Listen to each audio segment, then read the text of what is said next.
Obrigado. Então, todo mundo seja bem-vindo de volta. Hoje é o último seminário do ciclo. I will speak in English because we have colleagues and friends from not all over the world, at least various places, including France, and so for everybody to understand. And so today, this is the last seminar of the series of the cycle, which was very, very full of information. I myself learned a lot through this and through all the expert, Pedro, information. So remembering that everything is on the web. That is all the you can have a look at the program. And I want to thank all my colleagues and friends, Alexandre, Jean-Michel, Bertrand, who's connected now, Gébert, Jean-Marc, Philippe, Giordano, Lidwin, que está conectado agora como nós. Sorry, sometimes my Portuguese is going back. Anyway, Gérard, Bruno, and François.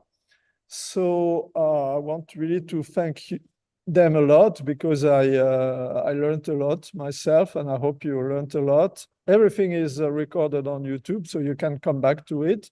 Actually, to prepare this 2 days seminar, I kind of went through back to all your seminars in order to try to grasp some information for the debate. And of course, I couldn't cover everything because there are so many aspects. And I want to thank you also, to thank Anna Celia, who's the head of the college, who created all this fantastic place for this cycle of seminars. Barbara, who's here. André, who's the magician who makes all the transmission, and Fernando for the flyers, Wellington, and everybody at the college, and Pedro who's present, and all the colleagues present here. Ismael, José Lincoln, Bertrand, etc. So the outline. So I selected a few, actually there are more than a few items, issues. And the idea is to be interactive. That is, at any time, please, you can stop me and ask questions, etc. And anyway, I will leave some room for debate. The idea is not to just talk myself endlessly, right? So I will start with a little bit of going back to the issue of the terminology and the meanings of AI, because this is controversial. Also, there's always the question which has been debated by Jean-Marc and Alexandre, will AI be able to be or equal or even better than us? At least intelligent as us, or even more. So I will just review quickly. So at first, whatever you like, this term, artificial intelligence, it was created that way as for the starting of a project, actually in the States in the mid 50s. And the idea was that every aspect of intelligence from a human being could be actually modeled through a computer, simulated. Oh, Mila. So please, can you, for now, can you close your microphone? Yes, thank you. And so it would be able to simulate it, to model it, and that way to simulate human intelligence, also to learn better about our intelligence. So of course, this terminology triggers still a lot of debates. There are some people believe that it shouldn't be called artificial intelligence. Also, what does it mean, etc. So a definition which I like actually, which is not the main definition of among several definitions of AI, is AI starts where traditional computing stops. Any problem for which there is no known or reasonable algorithm to solve it is a priori AI. I like this because it really goes back to what I believe the foundational motivation of AI. For me, algorithms, for instance, when you learn to cook quiche Lorraine or whatever, or whatever recipe, it's basically a sequence of actions. You need to put some flour, you measure the amount of water, and then you cook, and then you mix, and then and there could be a sub task, etc. But basically, it's a sequence with possible alternatives. For instance, if you have no butter, you can put oil, olive oil, etc. You could do some. You have some alternatives sometimes, but the problem, of course, is that it's all basically written, and so when in some cases where you want to, for instance, you send a probe, satellite on Jupiter. Or robot, you cannot, at first there is also the distance, there is the time to communicate with it. The latency is too big. That is the time you discover there's a problem. It's already, the robot is already fell into a hole, etc. And also you cannot predict exactly what the situation, because it's the real world is uncertain, and it's also there are some situations that you cannot imagine at first. So in such cases, algorithm is not appropriate. So the idea is to delegate the objective, the task actually, to some software agents, to some entity which will have some autonomy to try to realize it, the objective, to attain the objective. And for that, it has autonomous computational resources. Oh, Carlos, seja bem-vindo. And you have also knowledge, that is information, for him to, for that entity, the software agent, to be able to have basic knowledge about what he could do, how to interpret information, etc. And also methods like for decomposition, planification, search, reasoning, etc., which are actually the different methods of AI, artificial intelligence. And so, again, the fundamental idea is to delegate the objective to some agent. And that's the concept of autonomous agents. Of course, because of that, this means that you give more autonomy, and then you reduce your amount of control, because you cannot have at the same time full autonomy and full control. That is that you allow actually the agent to take some initiative, to take some decision, not necessarily what you would like, which could create some ethical and problems, and some and there are. This is one of the topic which was addressed by Giordano, Geber Ramalho, for instance.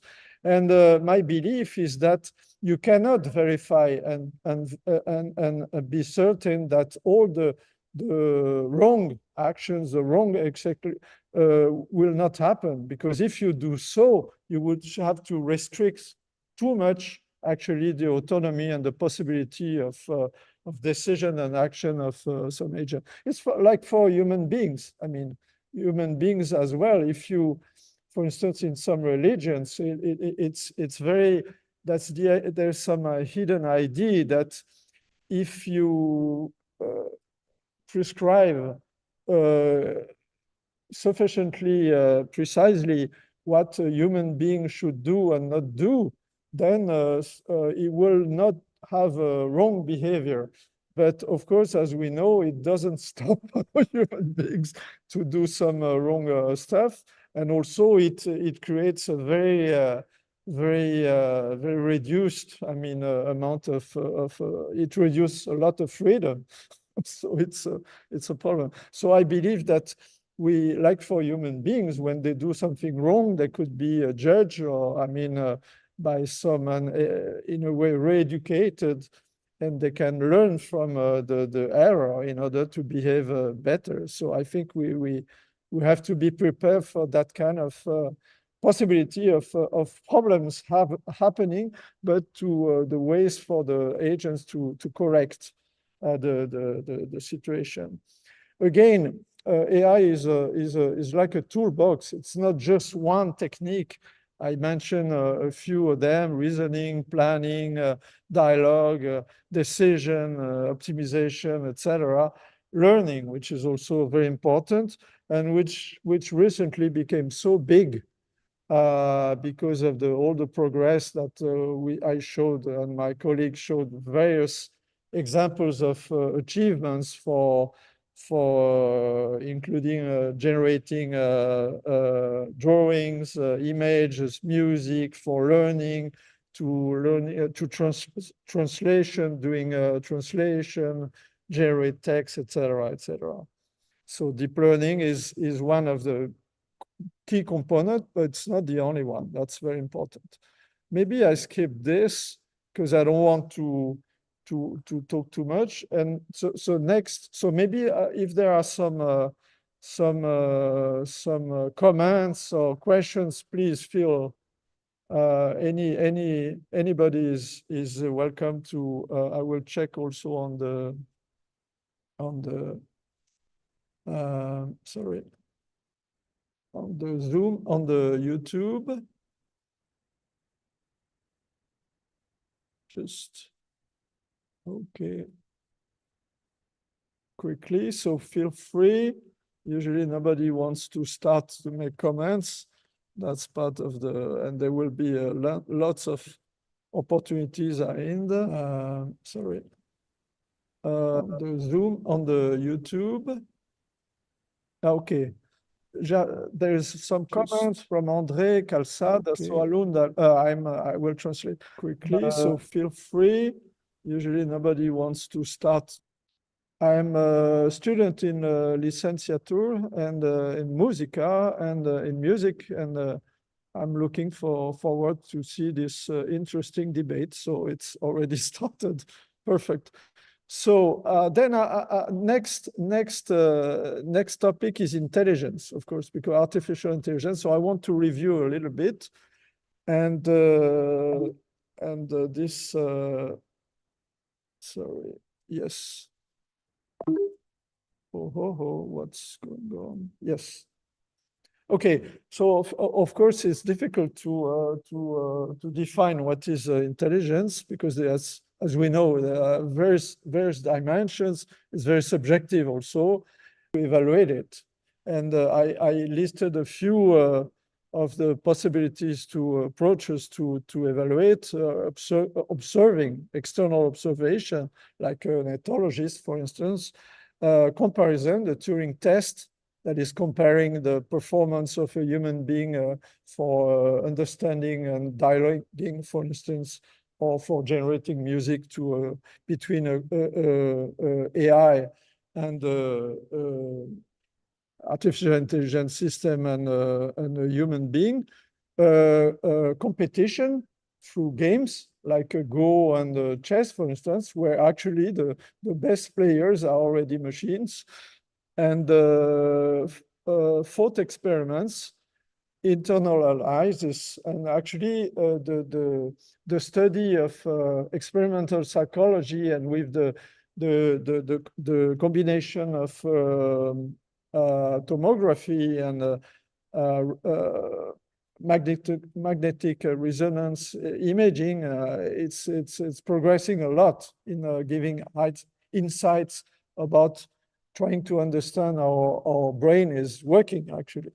But of course, there's still a lot of things to understand, especially the emergence of consciousness. So this is one example of thought experiment that I like, and I showed it already before. Sometimes I think the sure sign that intelligent life exists elsewhere in the universe is that none of it has tried to contact us, because we are too dangerous in a way. So it's, so this means that intelligence is really, it's in the eye of the beholder. That is, it's our way to interpret behaviors or facts, and it's not completely objective and systematic. And one example, and another kind of joke, is that actually it's not a joke. It's from Elon Musk, who sent, it was a few years ago, Elon Musk, Tesla, and SpaceX, he wrote a post, maybe initiated not by the country leaders, but one of the AIs, if it decides that a preemptive strike is most probable path to victory. So if I think most of you have seen the movie about the future, it's the Terminator and the Skynet, which takes the power from the machine and which decides to create a war, a nuclear war, to exterminate the human beings, human race, and to survive. And okay, so and actually, I believe more than the possibilities could be more futile, would be more simple, like in that scenario where there's just a problem of the assistant Alexa understanding lunch and not lunch order. So actually,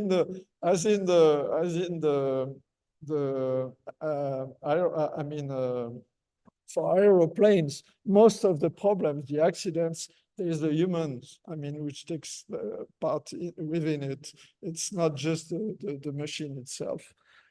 But so it's difficult to say exactly what, if a machine would be intelligent, the only way to try to really understand what could happen is to be the machine, actually, to be within the machine, to really understand its way of being intelligent. And of course, this Alan Turing, one of the founder of computer science and artificial intelligence, already wrote that in 1950s. See, so now. Again, I'll make a stop. If there's any comment, please feel free. I check on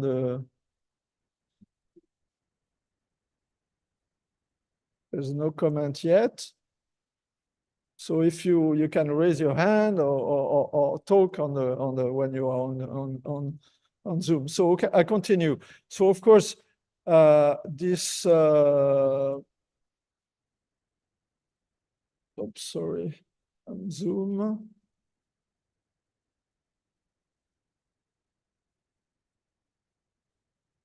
Is it? Yes, right. So of course there's a debate, and Alexandre and Quaresma and Jean-Michel Cantor were kind of critic of the idea of a machine being intelligent, and they have some grounds, some good arguments. On the other hand, of course, the point is that for now, AI has some limitation. I will just review quickly a few of them, but we don't know yet what will be the progress. That's the point. So basically, the only way to there's some problem. Sorry, I'm losing the.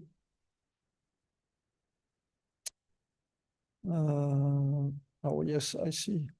I think I have to, sorry. Yes. Okay. Strange. I lost my, well, I will stop and restart, okay, because I don't know what happens.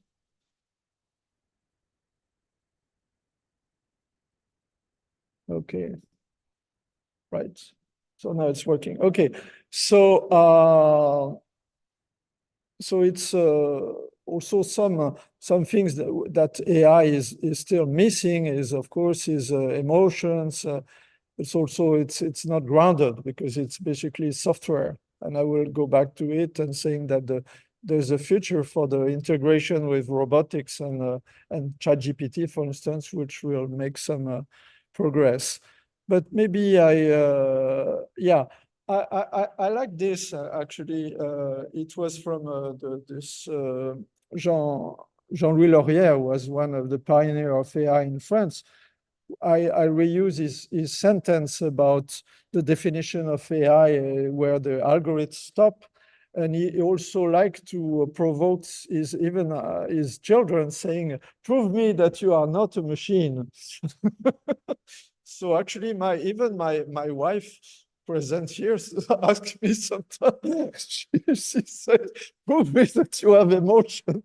Prove me that you are not just a machine." And actually, the question behind us, for instance, that François Pachet rephrased it is intelligence, a question, is intelligence more than just information and computation? So it's another way of rephrasing what is artificial intelligence makes sense, and what is actually. And then, of course, we can argue about that, because we are in a way also machines. Alexandre would say not only machines, but exactly what is the part, is that what would be the aspect which won't be just boiling down to computation and representation and information. These are most philosophical questions, of course. And somehow, and this is a bit provocative, especially in Brazil, for me, it echoes with a debate about the existence of God, the existence of AI and the existence of God. Because at first you need to define what is God, who is God, sorry. Of course, if you define a superhuman being or spirit worshipped as having power over nature or human fortunes, this is a more precise definition. But some people, when they ask me if I believe in God, and I say no, because I'm an atheist. They say, but you don't believe in nature, in universe and the energy. Okay, but I believe in the reality, even if we could also argue about is there reality, actually, like in Matrix. It's another philosophical debate.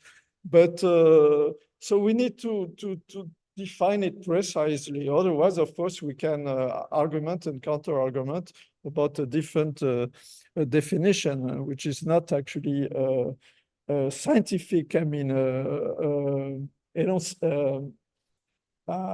statement, actually, because it's difficult to falsificate, to refute. And so there have been tentatives to prove the existence of God, and also of the inexistence of God. But these are arguments. These are not complete proofs. And but they have been constructed, these tentative arguments and counter arguments for a long time, and they're still valid. For the artificial intelligence, it's we need also to define what is intelligence. As I said, it's we need to agree on some definition, which is already a problem. And also, okay, we can, and I completely agree with the critiques of current AI, that there are limits, of course. The point is that for the future, it's difficult for me to say that things will maybe not, will definitely not happen. I don't see personally, it's my personal statement, a strong argument that the AI will not become as intelligent in many respects, because in several respects it's already better than us, but and maybe have some kind of consciousness. There's some kind of feedback and some representation of itself and its acting, which is important to be able also to communicate a theory of mind with other. So it's not ready yet. I cannot say when it could happen, but personally, I cannot see a strong reason to say that it will never happen. But again, this is a debate. So if you want to argue and counter argument, feel free to, because again, it's not it's open debate. It's not, there's no objective and definite truth about this. Just showing some that I had showed already, some poem which I asked GPT 3.5, the current version, to make a poem about AI. It's in Portuguese, so I asked him, please write down a poem in Alexandrin with about the power of creativity of AI. And it's interesting. If I translate it in English, in the net of silicium and the light so artificial,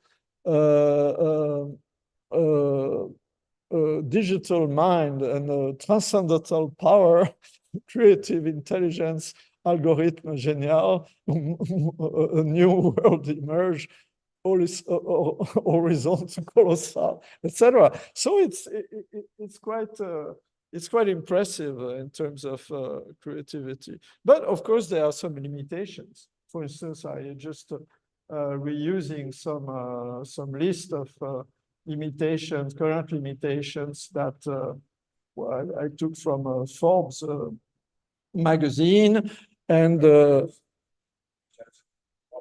yeah, and of course ChatGPT is getting better, and ChatGPT 5, yes, need for fine-tuning, and there are already techniques exactly to fine-tune ChatGPT, for instance, to make it more specialized for music generation or whatever. And again, for me, one of the fundamental and the lack of common sense limitation is the fact it has no physical reality. It has no experience of a real world. It's just basically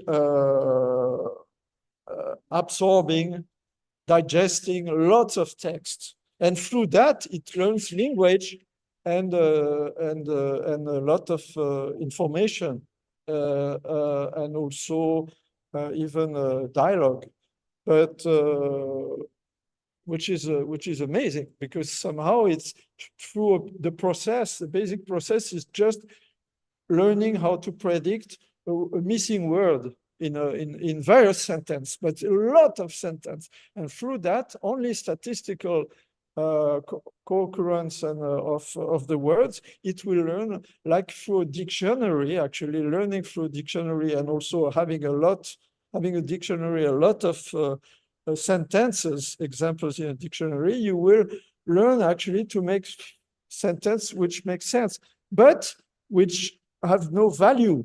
And you cannot say, because you don't experiment them. Actually, if you just, I learned Portuguese that way, in a way. I learned by listening to students, especially at PUC, because they didn't speak French and not very much English, so I had to learn. But also through my own experience, and I can make, for instance, if I learn some word, I can, for instance, eggplant, berinjela in Portuguese, or some fruit that doesn't exist in France. I can taste it, So I can I decide if I like it or not, and I can see if it's hard or etc. If it's sour, etc. That ChatGPT cannot do that. So we cannot share that kind of experience, and this is fundamental. But my view, not just myself, and OpenAI is working on that, and also Tesla, for instance, Optimum robot and Neo are working on the integration of ChatGPT with robots and with the web, also not having a pre-existing text, but also to do a real-time search, and also to have resolution engines. For instance, one example of limitation of ChatGPT right now, if maybe it will, if you ask, I don't know, who's the son of Queen Elizabeth? I just invent. I don't remember the exact example, but you say, okay, this is child. And it won't be able to say possibly it's the king, actual king, because if it had been trained before the death of Queen Elizabeth.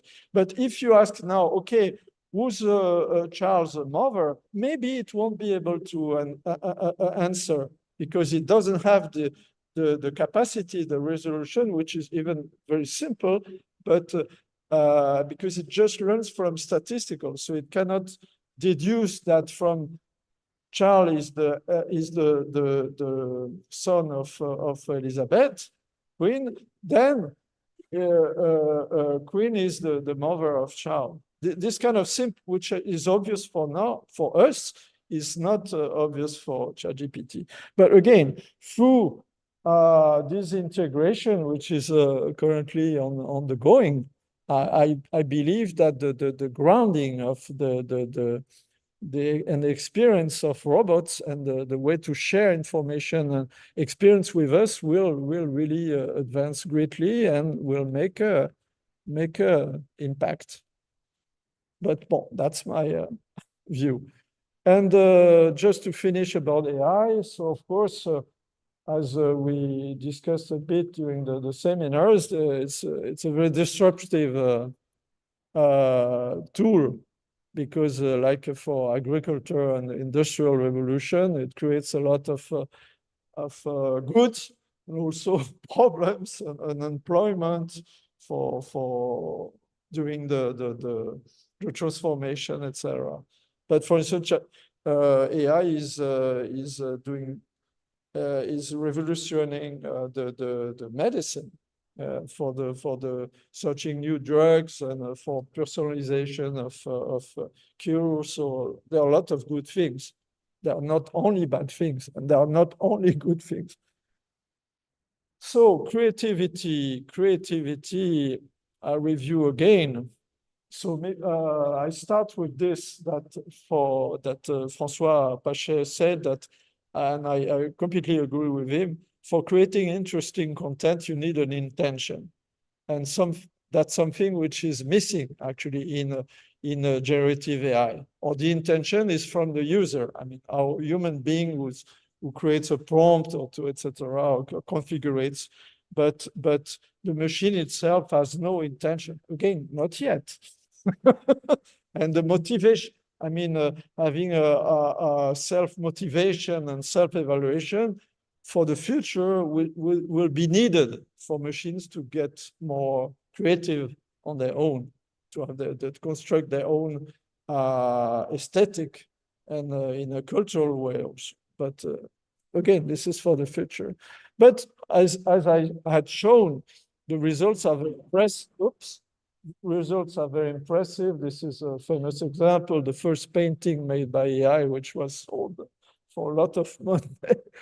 And but again, the more you give the autonomy for the AI to generate things, the more difficult to control it is. Actually, it's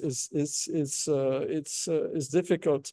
And for instance, this is another example that I tried out using DAL-E. Now there is a stable diffusion, which is even better. Another system for AI-based system where you write some text, some actually definition of a figure, and then it will create some image based on that. And this is, for instance, I ask what artificial intelligence does reveal us about our humanity, and it creates 4 pictures, images, including this one, which I find funny and interesting. But if you try to use these tools, Stable Diffusion, DALL-E, you will encounter lots of problems of control. That is, usually the result is not exactly like you want, and you would like something the same basis, but with a little bit of that or a little less of this, and etc. And the problem is how to express that in the text, in the prompt where you ask for and actually you have no clear model of the effect of changing the text description into the effect on the image which is created. So we need to rely on a lot of trial and errors, and this is very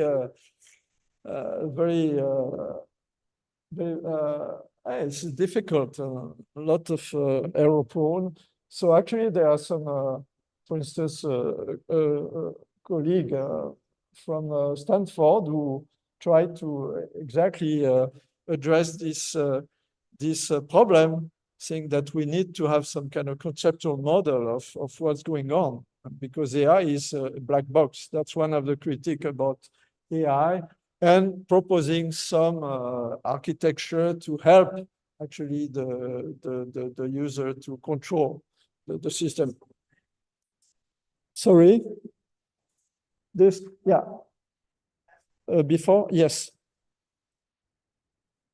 So the idea is that you have no model of conceptual model. In order to, for instance, for a refrigerator, when you adjust you think it's the water is too or the wine is too cold or too hot, etc. You adjust you have some control. But when usually most of us have a refrigerator with also congelation part, and some of them they have 2 motors, distinct motors, so you have 2 controls.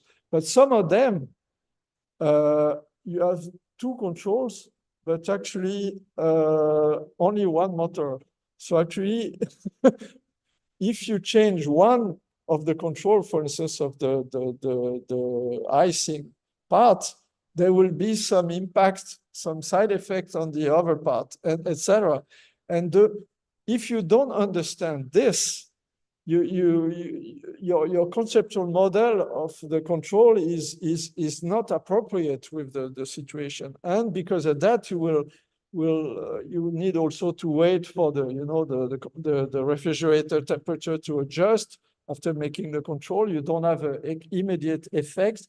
So it's an example of this conceptual model that we need, and this is about this issue about exactly the more understandable, more explicability of the model, etc., which are the topic of research right now. And ChatGPT in that respect is interesting, because through dialogue with text, you can refine your prompt, you can refine your quest actually. And I showed some example before where I asked him to create some music in the style of Wayne Shorter, because it was one of my favorite composer. So please write some melody in the ABC format. So I'm just saying, okay, in a textual notation, because ChatGPT knows only text, and it doesn't know score. I mean, harmony in the standard alphabetic notation for some music in the style of Wayne Shorter, and it writes down. I just transform it in 3D.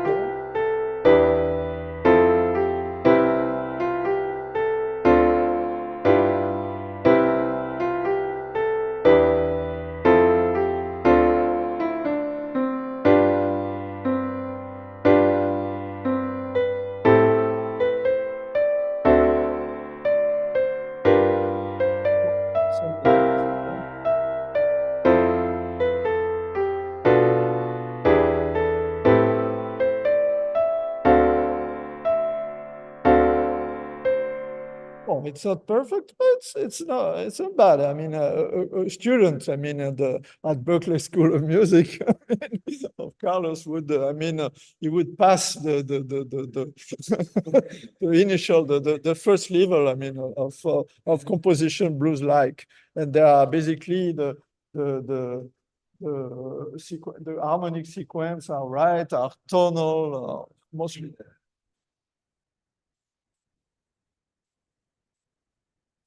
That's exactly what I did. So now I ask again, ChatGPT, thank you.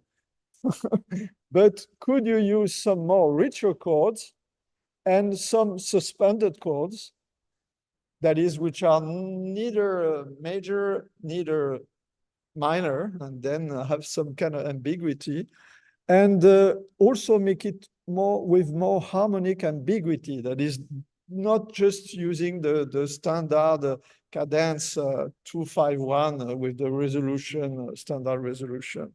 And then it creates, and it says, okay, the updated version incorporates richer chords such as major ninth, suspended second, and 13th chords. It's also introduced more harmonic ambiguity by using suspended chords, which create a sense of tension, uncertainty, blah, blah, blah. So let's see the result. And also it creates the name. It was Wayne's groove, and now it's Wayne's ambiguity. It creates by itself the name of the song. And Wayne's ambiguity. And actually, this is the same melody. You will recognize the same melody, but you will see that the harmony is a bit more complex. The same.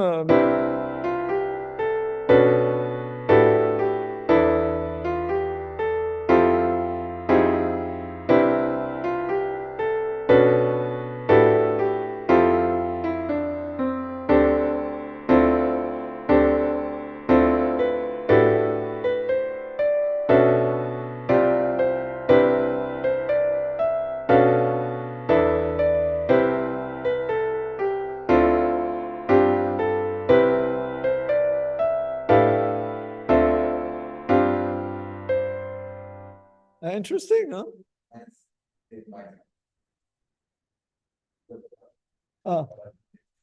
Please. Please. Oh, yeah. For maybe for also for people for the people who are connected also to.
But yeah. Thank you, Carlos, for your comment. And I think the thing interesting is that, again, it's this ChatGPT 3.5. I didn't fine-tune it for music. So it's just the standard ChatGPT. You can, I ask him for poem or whatever. And, but just by, again, ingesting and digesting lots of things, he learned ABC notation, the chord textual notation, which is actually a side effect. And even he learned exactly some kind of semantic of harmony, but only through text and only through statistical occurrence of the tokens of the words from language. So it's, and as for you, I feel like he understood some kind of higher level notion of extended harmony when it doesn't, from the construction, it doesn't have this kind of explicit level. It just emergence, like for the emergence, we believe that he understands what we are writing and he dialogues with us. It's just some kind of, again, it's intelligence is the eye of the observer. But I believe that with a fine-tune and with added knowledge, heuristics, explicit notion of and more about theory of harmony, etc., then of course the another system will be even more performant. But right now it doesn't have this explicit knowledge. Just gets it from the zillions amounts of text from the web about everything and not just music. I think that if ChatGPT that was on this would be able to understand the musical models related that high level musical semantics without being explicitly trained for understanding that would be a signal of certain functions. So it would have understand music semantics without being trained for that just with text. Yeah, but it's consciousness. that's another point. But if I go back to my experience of learning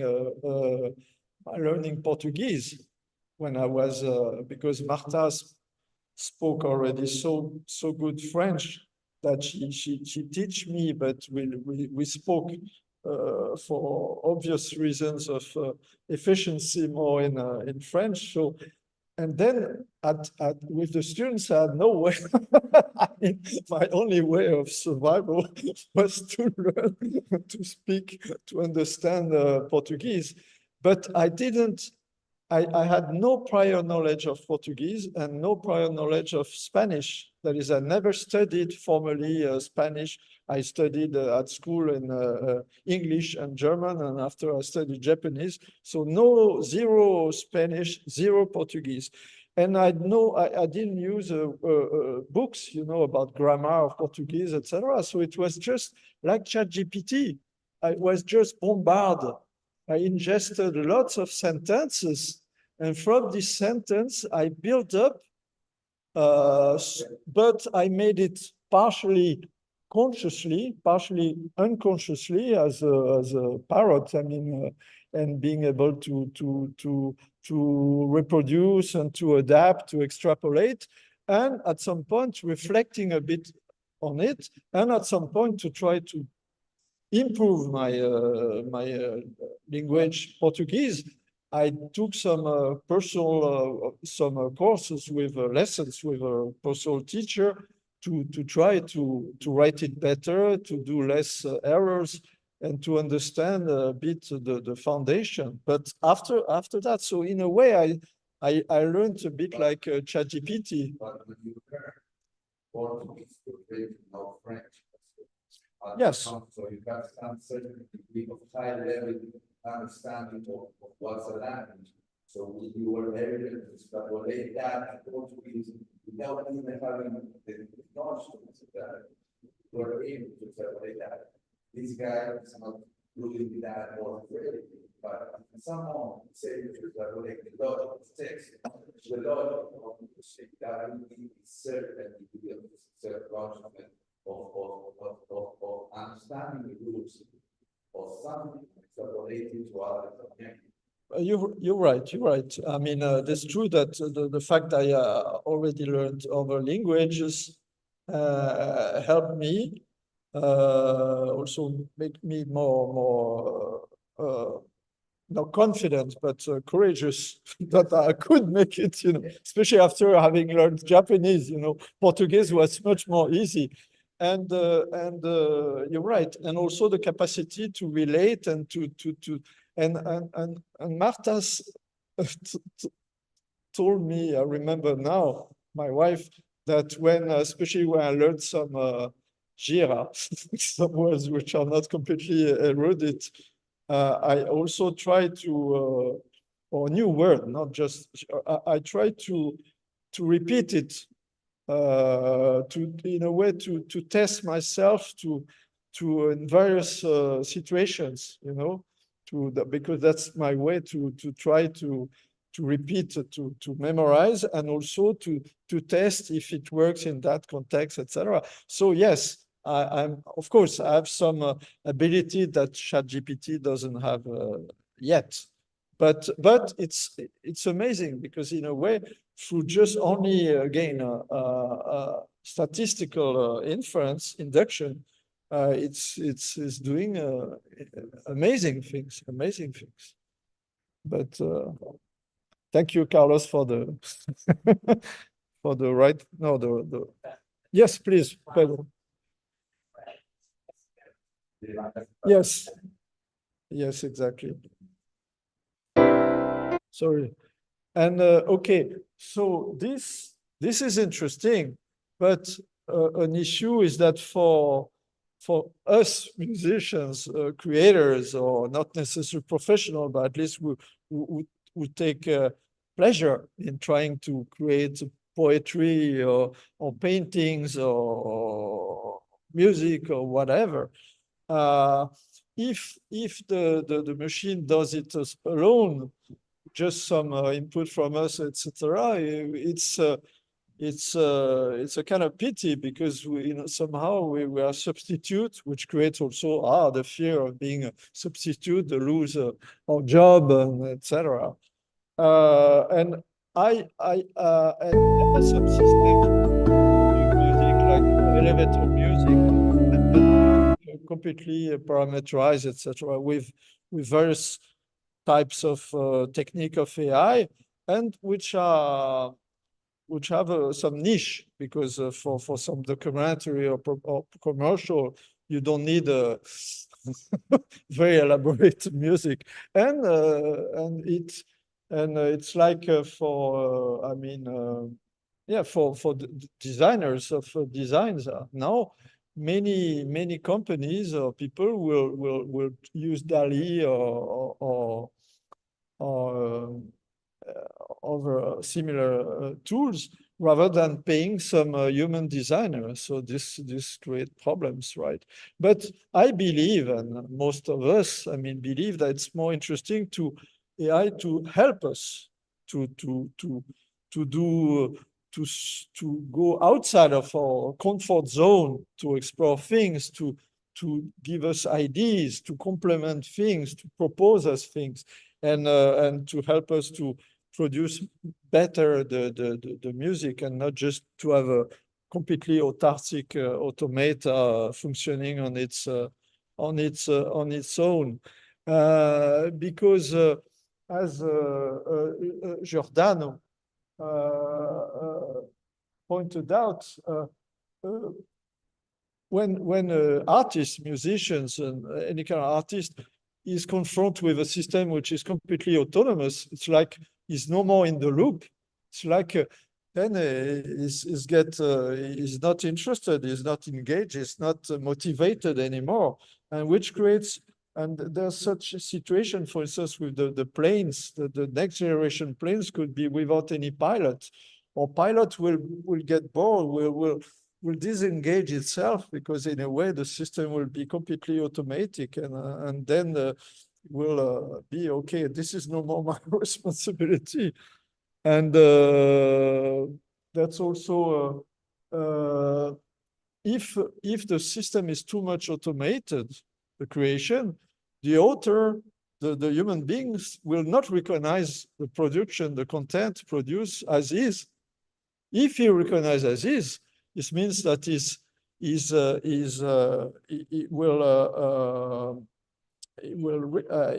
will identify to it, and he will think it's good enough to, in a way, to put his name on it. Otherwise, is basically it's not mine. And recently there was an interesting real story of going back to the design. It's an artist who did that design.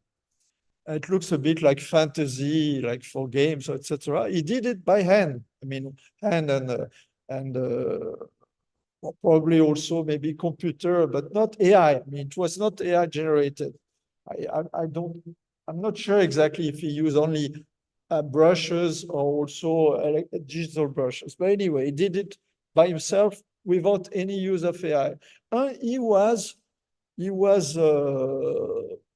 accused and put almost outside of the of the community as a traitor, because he pretended he was his, and well, the colleagues said, you cheated, it's made you are using AI, etc. And he said, no, I didn't use AI. I did it myself, and he had to insist.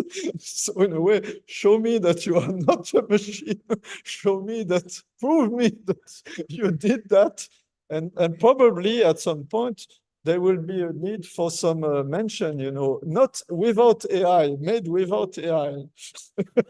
Because at first, for now, it's trendy, to put AI with, etc. But we start to get the reverse. Now people get angry, accused that you did your music, Carlos. You just use AI. This is not your music. You are betraying the human race, the human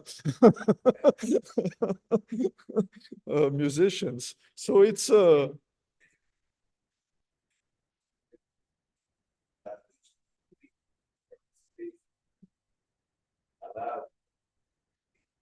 AI or which the degree that get accepted for us?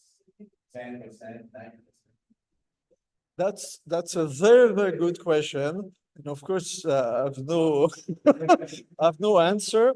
And there are some repercussions on I will talk a little bit about the copyrights, authorship, because of course it goes also what is when can you and I will go back to that exactly for the authorship and the copyrights.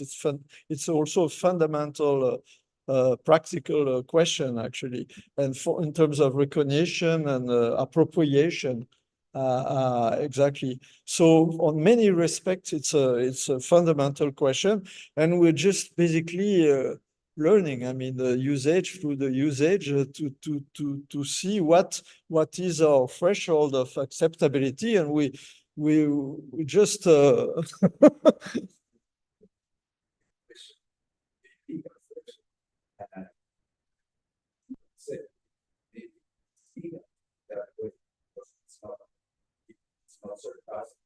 yeah. But maybe we as a human being must be more. Yeah. So, we'll see that for the copyright, it's not really in terms of threshold. It's, I mean, like, 47%, etc. It's more in terms of input, the creative choices, and in a way the hand of the human being. I mean, if it's just pressing a button and that's all, zero. I mean, zero human. But of course, it's subjective. So this means that this will be judged by in courts. I mean, for copyright actions, legal actions, and by judges and experts. So this means there will be a jurisprudence. There will be jurisprudence because you cannot answer in a completely systematic way to your. I cannot, and I think nobody to your question. Yeah, it will be hard, and as I invite you to go back to the seminar of Jean-Marc Delton, which was about authorship and copyright. Very interesting, but it's on the it was, yeah, all the seminars were great. I mean, I won't say it's, but because he really, and I will later on soon I will just summarize a bit because it's very interesting.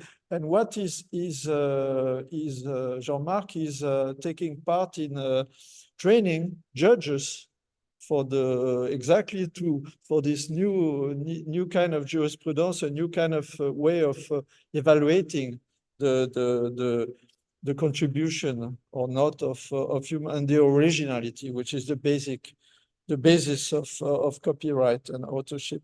But I'll go a little further. So it's really a fundamental issue. And going back to Giordano, I think he pointed out something also very important, that we should keep the human in the loop, and also we should not substitute what we like to do. I mean, we should try to complement what we don't like to do, or we do, or we don't do it well, or even more that we don't like to do. For instance, in the kind of chronogram of making a song, making a music, we first there's some idea, which could be a sequence of chords or a little starting of a melody, etc. And then we adjust it, we complement it, we put rhythm, or it could start with a rhythmic idea, the lyrics, etc.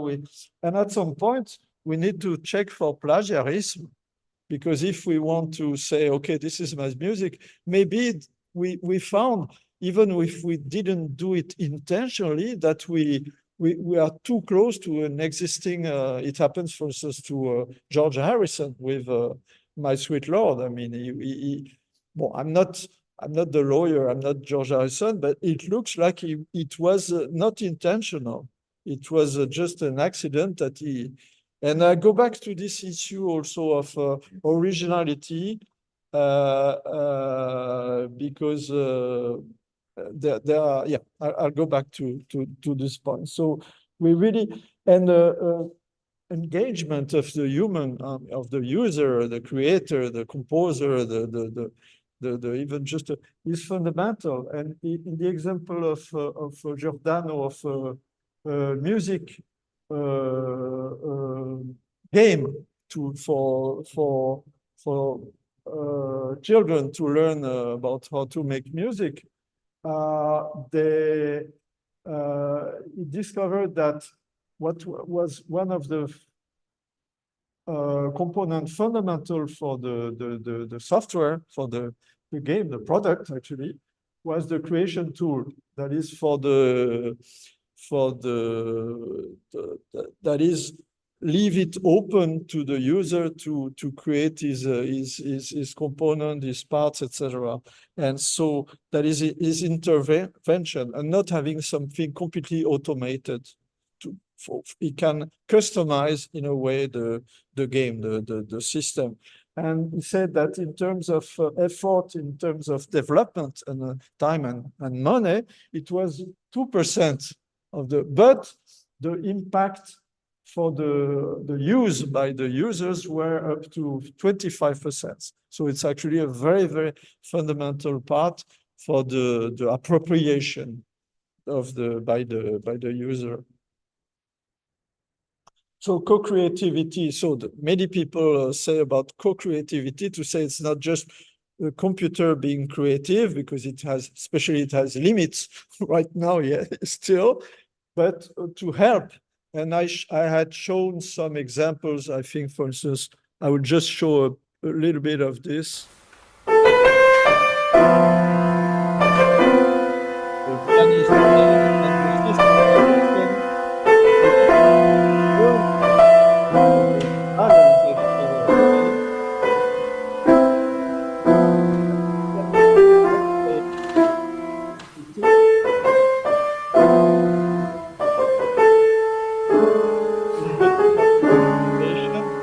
It has, but not to just can also modulate, adjust the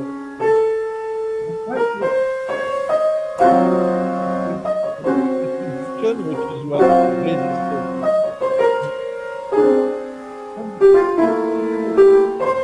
system will come.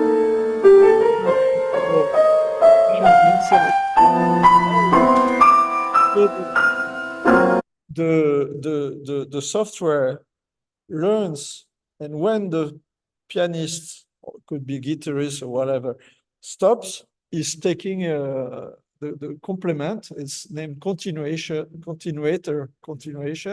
and when the pianist starts to play again, it stops, and the pianist is trying to continuate from what the software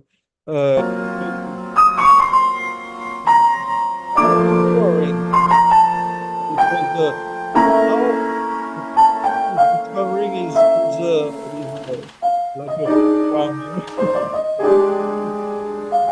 the system is based on what's actually played. How he learns from that repertoire.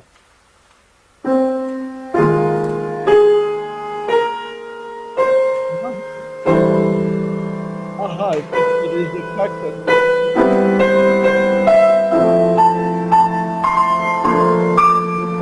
when he likes and he finds it interesting.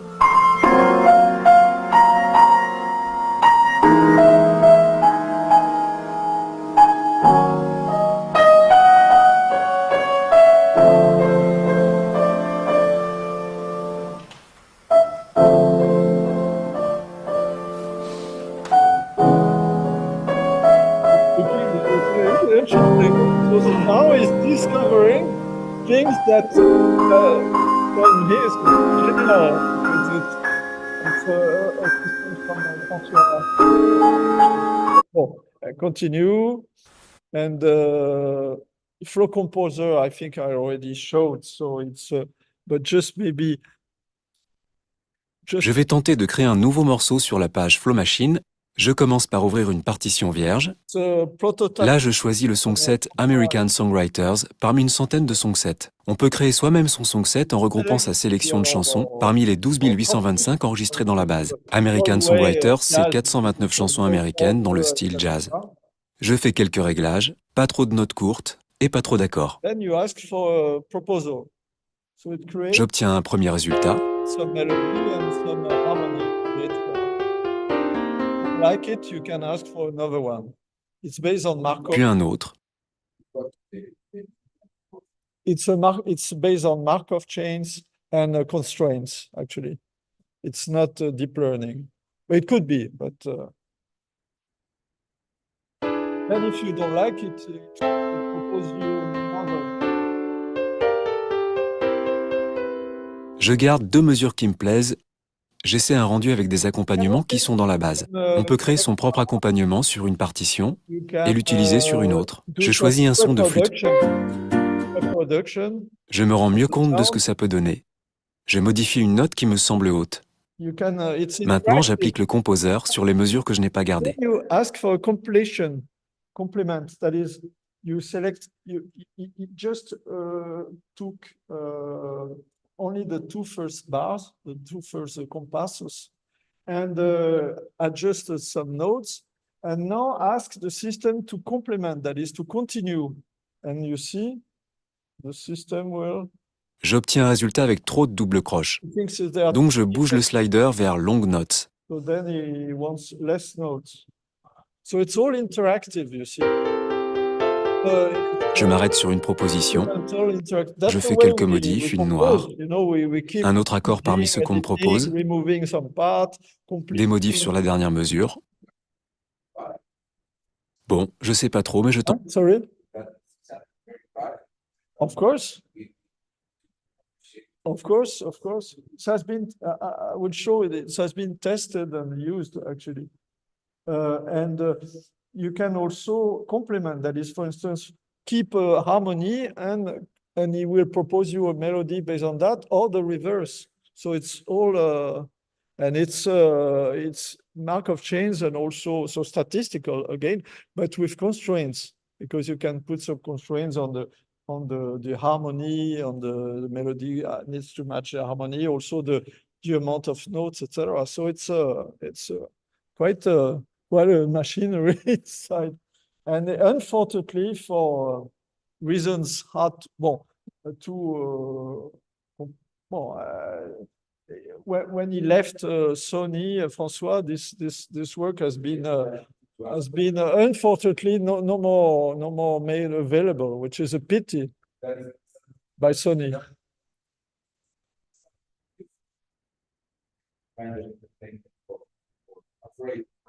Because the company,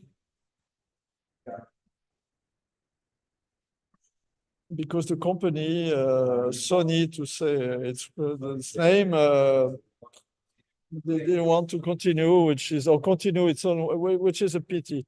And this system has been used with various musicians, professional musicians, to make some music. For instance, the melody has been created by the system. We're fine again. It's pull a mountain high. And the gods of ancient times, heroes battle cry, lovely children shed their dreams, angels cried tears of moonbeams. I saw and I know all there is to know. Which has been done through the tool until the final recording, complete recording. So for instance, going back to Liduino, your course on the various ways of creating melodies.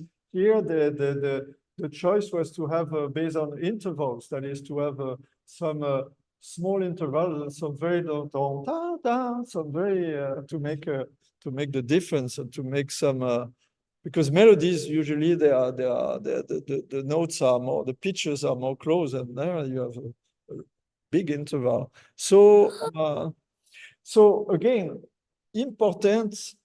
very important here is the appropriation by the fact that the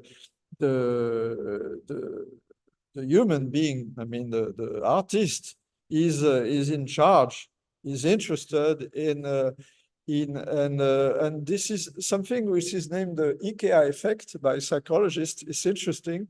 That is that when you give more value to something that you take part in building, that you buy for instance, a table in parts, and you mount it, and you feel more proud and you like more the object that if you buy a table which is already ready. And so it's the fact, again, not having a machine which creates everything, you're not part of it, is fundamental. And actually, if you participate more in it, you are more engaged, you are more,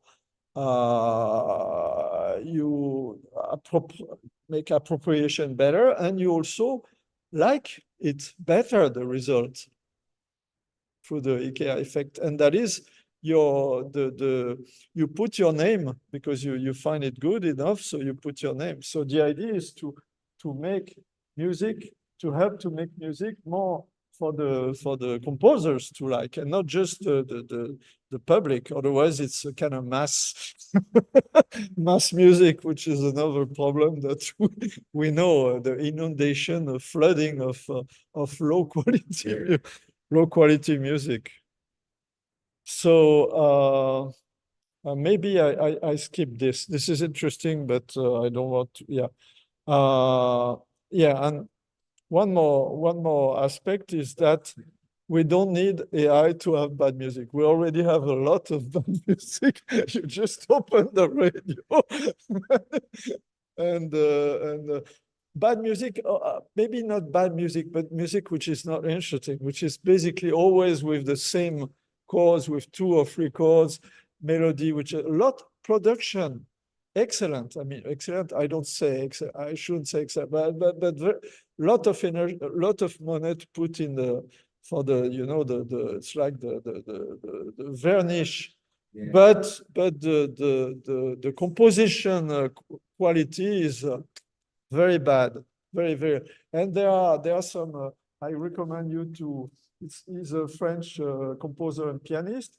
And he listened to he compared all the James Bond movies compositions, and he shows that the two last ones are just, absolute zero interest. I mean, compositionally speaking. So it's really, he says it's an effondrement musical, that is a collapse in terms of interest, compositional. And François Pachet, for him, it's one of the reasons of this. If he believes, his argument is that it's because now everybody has, through the workstation for music with GarageBand, Apple Logic, Ableton Live, etc., which are available for everybody. Everybody now has tools, not just the big majors, but everybody can put a lot of effort on production and having, nice sounds, nice audio, etc. And not to work anymore on the composition. That is basically put some nice sounds and make music that way, which is okay. I mean, there are various ways to make music, but of course the compositional, essence is getting, and he says that the premature production is root of bad composition, and it goes with Donald Knuth, who's one of the god of programming. Say the real problem is that programmers have spent far too much time worrying about efficiency in the wrong places and at the wrong times. Premature optimization is the root of all evil, because indeed, if you optimize too much, when you try to reuse your program on a different environment or conditions, then some bugs will happen, etc. So it's I think the analogy is makes sense. And Lidwin, for instance, is showed that just only for the melodies, you already have various methods and ways to construct, actually, to create melodies. And the same with rhythm, and the same with harmony, and the ways to interact between interactions. So composition is really an art, and it's a complex one. So just not because there are some people say, oh, because of AI, the music level is bad. Again, no, I think the main problem is not AI, because it's not very much in the it's the problem of premature production, the low level of musicianship of the people who make big music now. And there are too many. There's every day 100,000 songs, new songs are added onto Spotify every day. Before, 40 years ago, this was only a few. Now in a day, there's the same amount of new music which is put on the system that before in 1 year. So it's an inflation. And of course, most of the quality is not very good. The production quality is much better, but the compositional quality is usually very, very low. And this means also that as you have more slices of the same pie, cake, there's less for everybody. Actually, there are the big players. What's her name? Who did a concert? Taylor Swift, etc. Makes a lot of money in the majors, and the rest, and actually I make and François and I, we make the comparison with the scientific publication. There are too many papers, and the quality in terms of surface quality of papers is much better. I remember when I was, PhD, I read some papers from MIT, Aula, etc. Very innovative, very, very, etc. The papers were not well written, there were errors. The designs were made by hand, so now it looks like a very, very rude, very, etc. But there was a lot of interesting ideas. Now you have all the papers look very great, but when you read them, many of them you see, okay, so what? Okay, that's okay, the results, etc. But so what? What's the point? What's the intention actually? Where's the delta? Where's the meat? Where's the meat? And this is, of course, because of publish or perish. This we need to publish. So it's a flooding, like for music, low quality. It's a flooding of papers, and same problem. You got some control of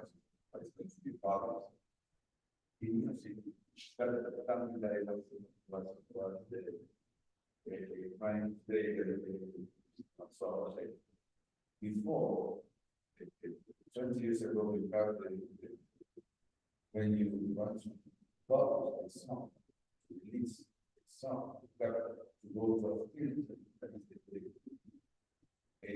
Our role as the person in the record label that we decide from the regular to be published or not. So this is the same role of the editor. If I publish something, going to go to a professional and you say yes or no.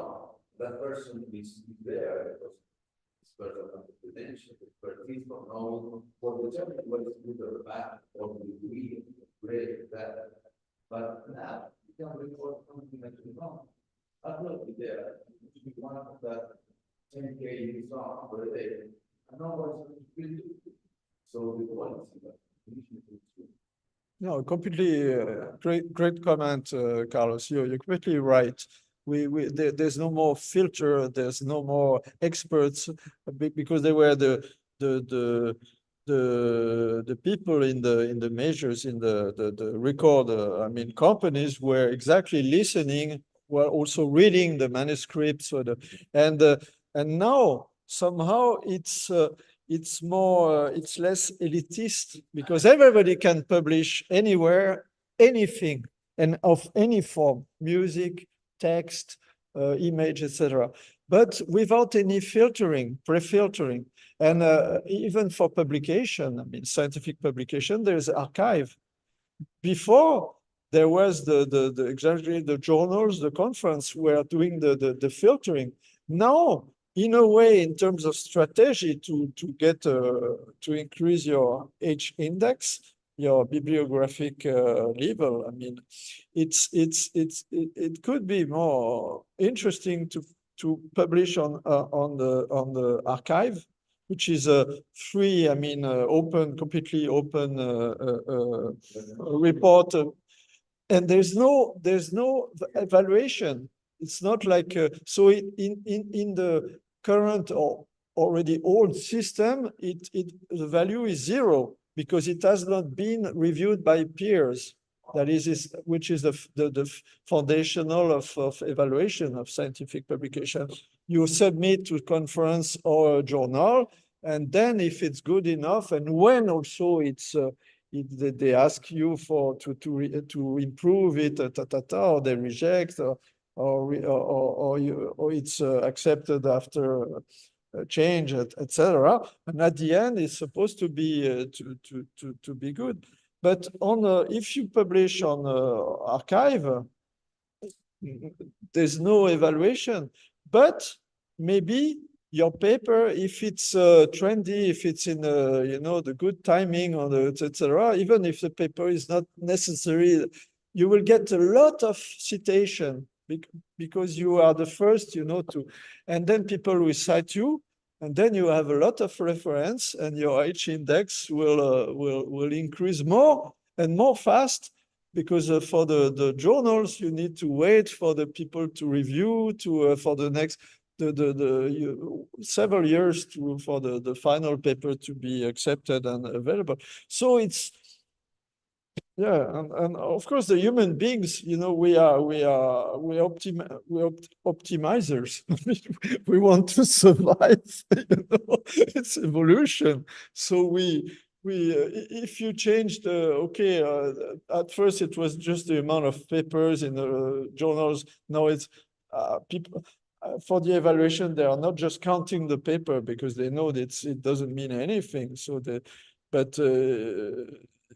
you need at some point to look at the paper and to have this intrinsic evaluation, pre-evaluation, the filters that are almost no more there. Also, you need to pay people for that. And now it's better to have all automated, Bibliometric is completely like Google, making the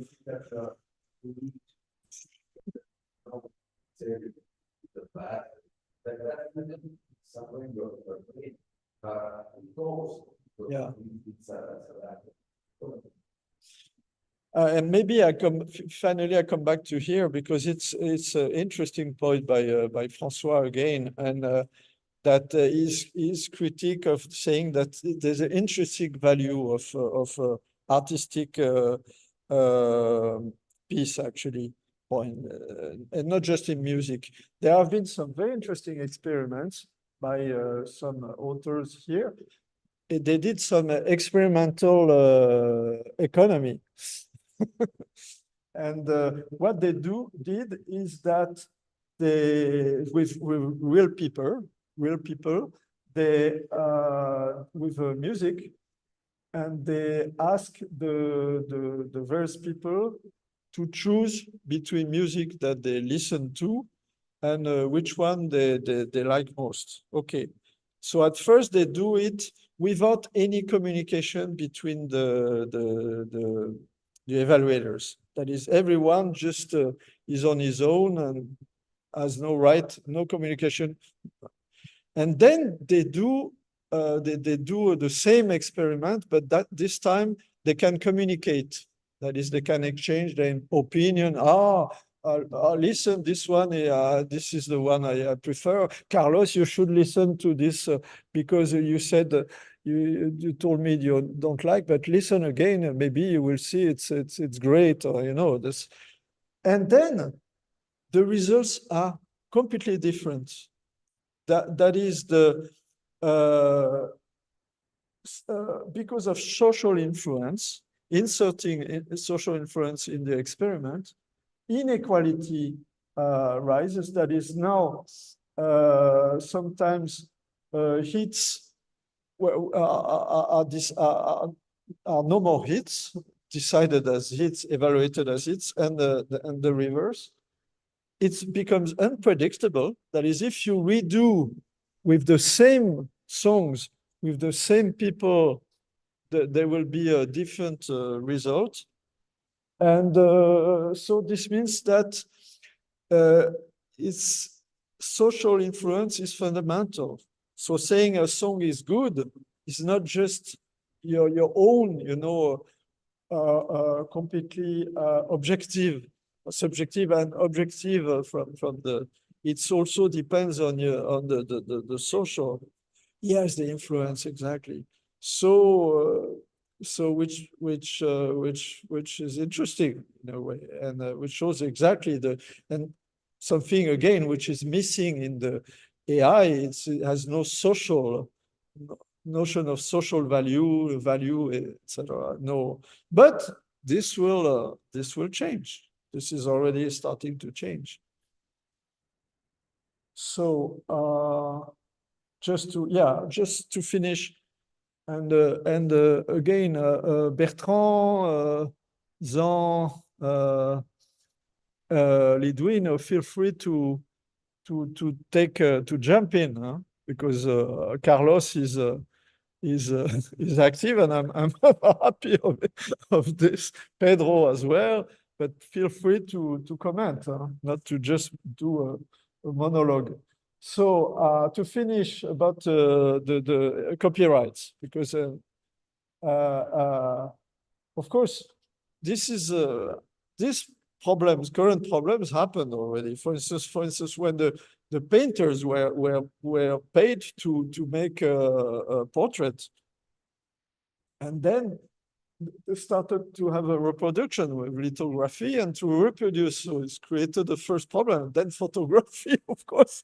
And when photography happened, the painters were very, very, very, I mean, they're afraid because they thought, and finally, they are still painters, but they do less portrait, and they do more abstract or etc. So they change the part of the function, actually, in the social function, economical function.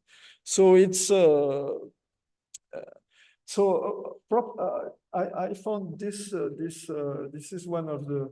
Adam Neely is one of, I don't know, there's Rick Beato, there are a few people who are doing some very interesting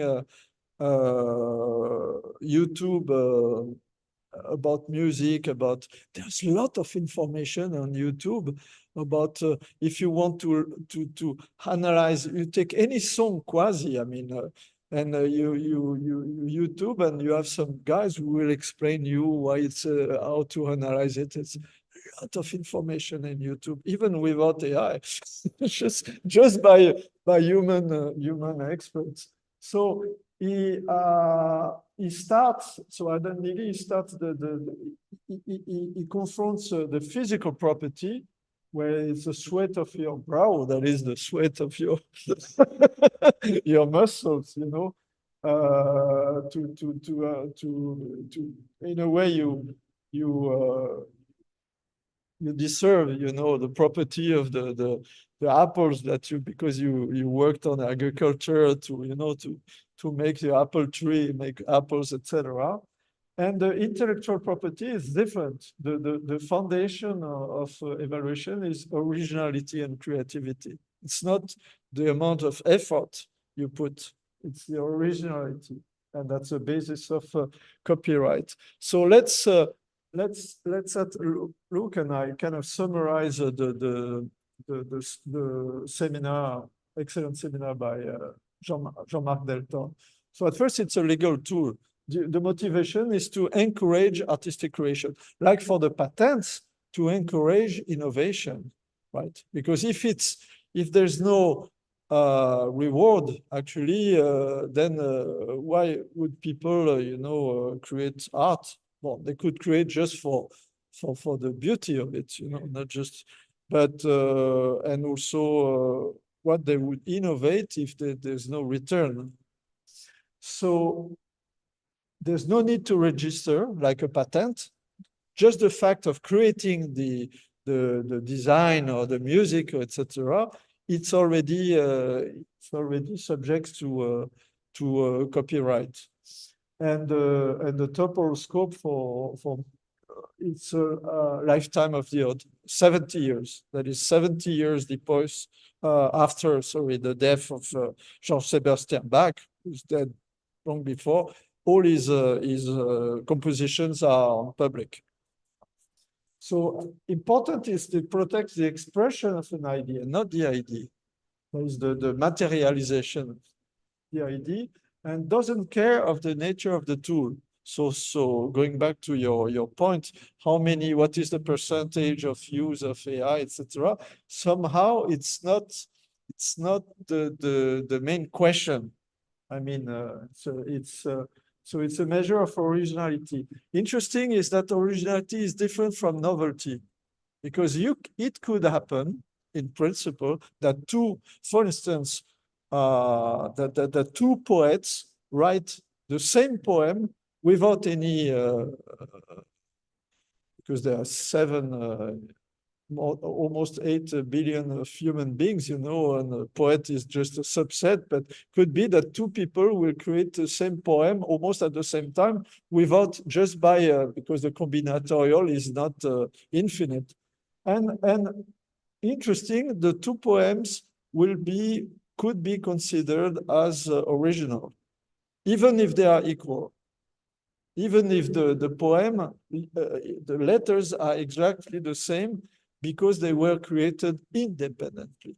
If you prove, of course, if one of the poets can prove, or can not prove, but can convince if there's it makes a legal action that the other one cheated, copied, etc., then of course there will be. And I remember actually, when I was IBM Unix, maybe you know the Linux and Unix. Unix was actually created by Bell Labs, and at Bell Labs, the operating system, and at IBM, I remember that IBM at some point they wanted to create their own Unix, and they hired programmers, and the programmer had to write to sign some agreement saying that he never read any line of Unix code. So I guess that the reason was exactly to be protected against a legal action of copyright by Bell Labs, saying, oh, that programmer, he recreated the same code, but just it's original, because he didn't know he signed an agreement saying that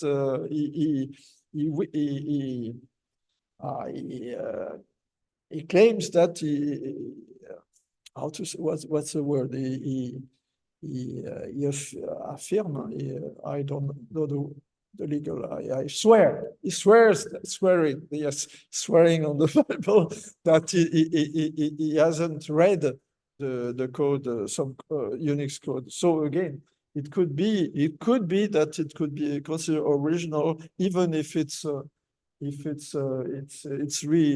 redone. And it must reflect the author personality, that is, that there is some author and some human, by making free and creative choices. So of course, these are words. So how do you interpret it? So let's take some example, because of course, in the history there have been some paintings made by a donkey. There were some painters in Montmartre in Paris who put some pencil attached to the tail of a donkey, and and the donkey made some painting, and they made a title, Et le soleil s'endormit, and they named Lolo was the name of the donkey. But in terms of it cannot be considered as there's no copyright on that. You cannot authorship, because it should be a human being. For instance, there's a recent case of a monkey which made a selfie of himself, because a photograph monkeys at some point, I don't know, he took lunch, he let the camera, and the monkey got the camera, took the camera and started to play with the camera, and accidentally, or maybe consciously, we don't know, but anyway, took a photograph of himself without the photograph, that is just the monkey. And the photograph is that one here. And then the point was the monkey, the owner of the copyright, its own photograph? And the answer is no, because only with the current jurisdiction and current what's it? I forgot the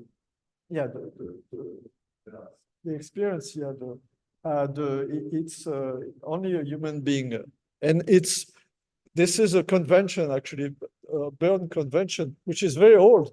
You see, 1886 says necessary presence of a creator and a human creator from which the personality of the creative spark emanates. So there's still a movement to say no, a machine cannot be the owner, the author of a music, etc. Like also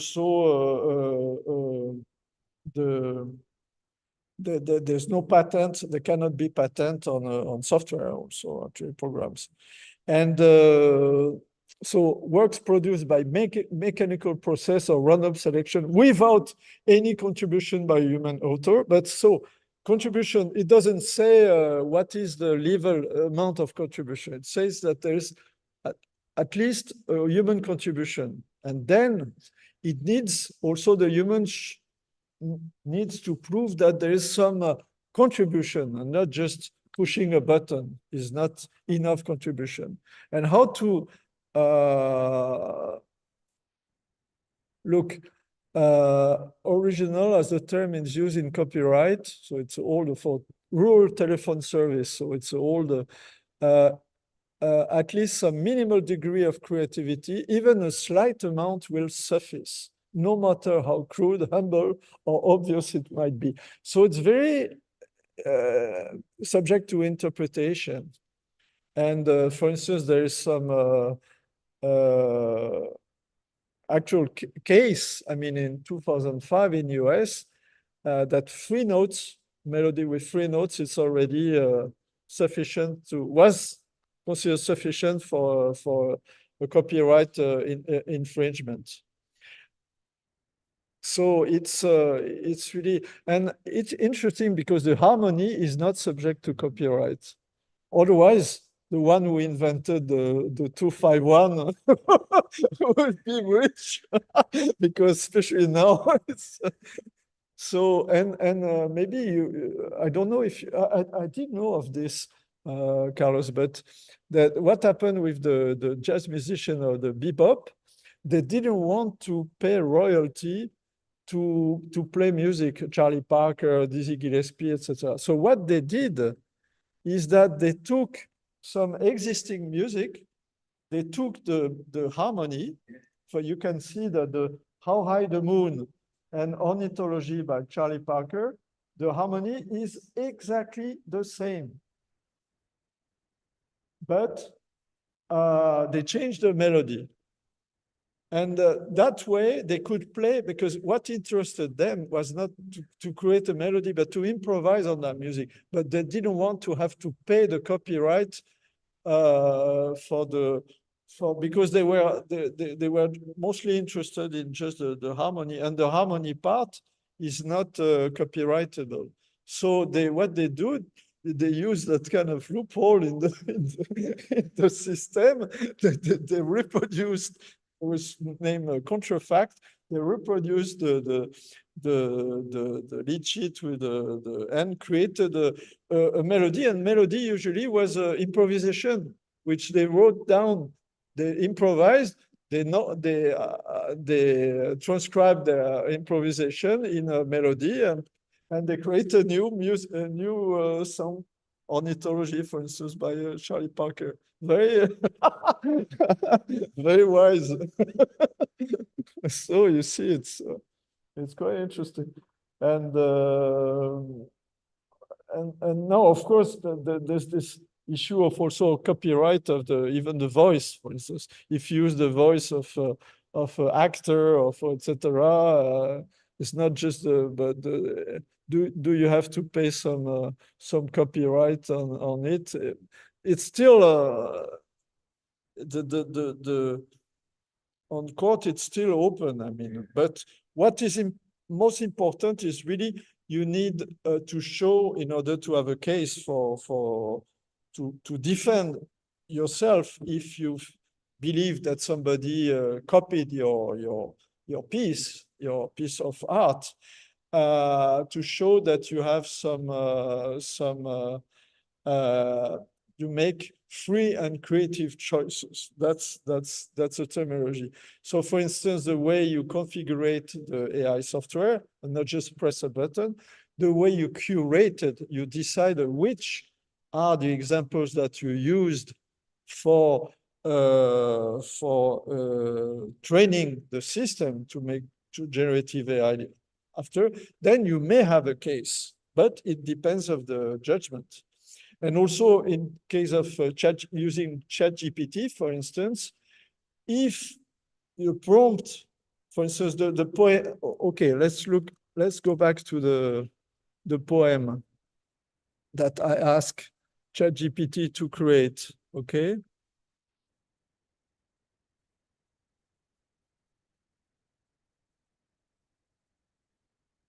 Yes, okay, that poem. Okay, I could say, okay, this is mine, you know? And if Martha say, no, you are recreate, I'm poet, better poet than you. Martha wrote many poems, so this is, I already wrote that one, so this is not yours. And then I have to convince the court, the judge, that I have enough choices, and then if the prompt is just escrive un poème Alexandre, etc., the judge probably will say, no, you don't have put, if I put a lot of information, actually, much more control, much more intention in the prompt, then maybe, selon Jean-Marc Deltorne, who is a specialist about that, then I would have a case. I mean, nobody's sure that the judge will say, okay, you have a case, but at least I will have a more firm case. So you see, it's really a matter of interpretation. So in a way, this means as business as usual. That is, even if there's AI tools, etc., it's still a matter of interpretation by judges and experts. So Jean-Marc Deltorne, for him, there's no need to change all the legislation. Just continue to use it, but just again, the jurisprudence will make the context actually the much more subjective. This one because it has certain criteria.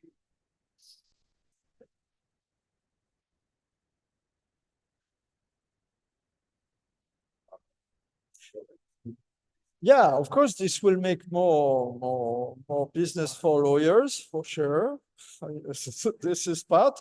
And again, for Jean-Marc, he's organized, he was the head of the artistic property for all the European Union for 15 years. So he really, yeah, he was the expert, and he's also professor. And he took initiative to make a training for the judges for this new technology to understand the new questions and to be able to adapt, to not to be so it means that again we need to get more usage and more used to and more experience to know how to deal with it. But he believes that the basis, the foundation of the copyright is adaptable enough to adapt, already adapted to photography, for instance, etc. And this is a new technology. Well, that's what he is the expert. And so this I said, and for one of the problems for copyright, well, there's the graphic designers I mentioned, and Jean-Marc Delton. Also, even for some consultants, we are doing basically, reports or summarizing things. Now you can do it with ChatGPT. If it's just, if it's a very, very basic and mechanizable, this will disappear. People in a few years, there won't be any more. I believe Uber, etc. Like there won't be any cashier in the supermarket. All will be automatized. But the good side of it is that there will be new jobs and more, in a way, higher level. So the problem, of course, is to accompany, to help. I mean, the people to adjust to it, and not just to say, okay, you're no more needed. So it's it's a lot of social and political, things. And anyway, we cannot just say, oh no, I don't want. It's things is already on. It's already there. And for instance, there was a strike recently in Hollywood, and including exactly for the fear of AI, for instance, especially for neighboring rights, for instance, for doing the translation, the subtitling, and also in another language, for instance, doing in Portuguese, English, American movie, and having actors, Brazilian actors, paid to make now you can do it. With a machine, with AI. So it's anyway. So please, yes. It's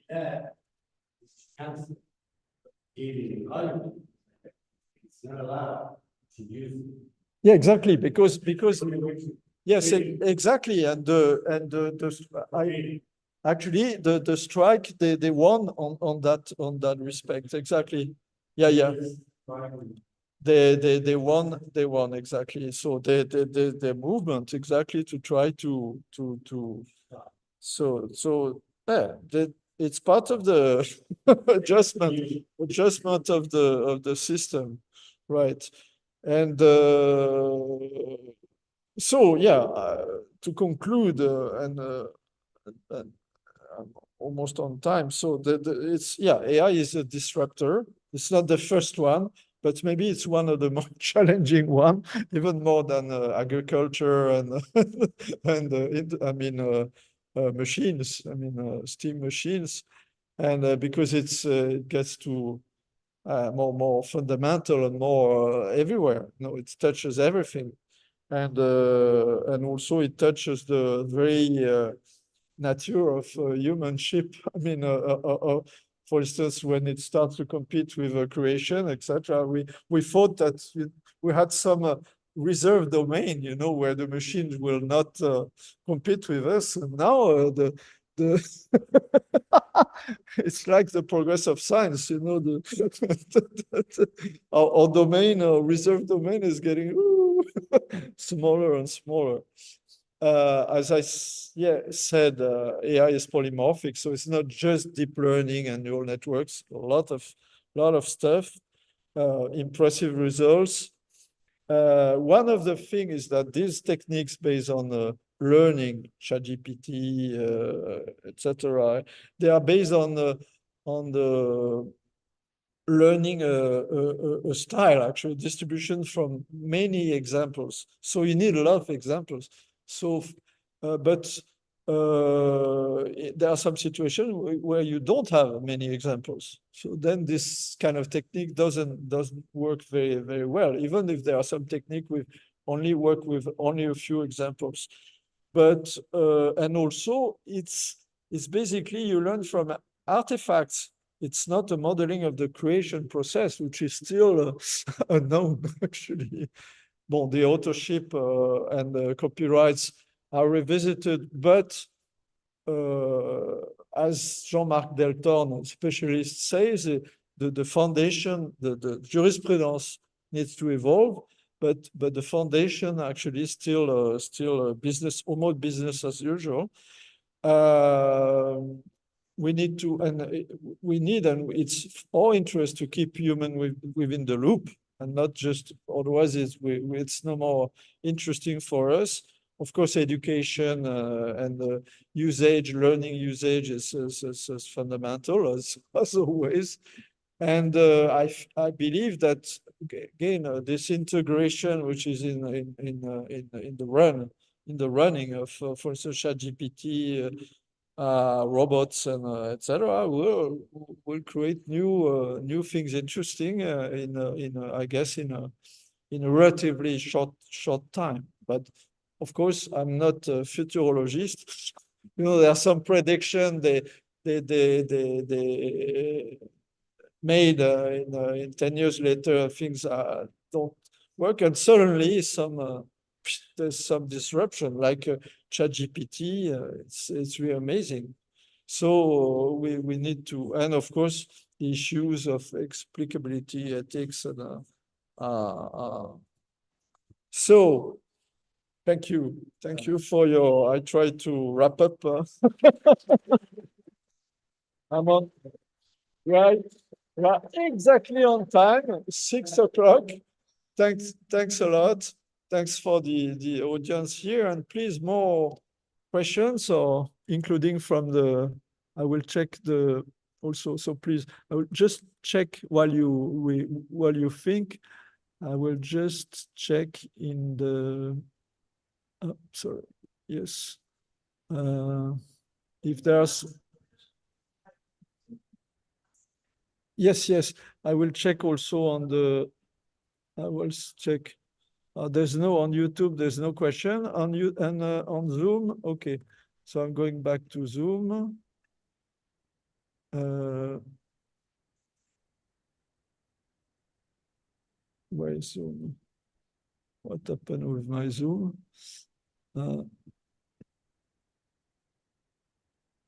But there is no question I see on Zoom. As far as I see, as far as I see in the discussion panel, I don't see any question. But yes, Bertrand said there's no question, but check it. Sorry, I'm trying to. I don't know what happened. I lost my. Yes, exactly, because I don't know what's going on.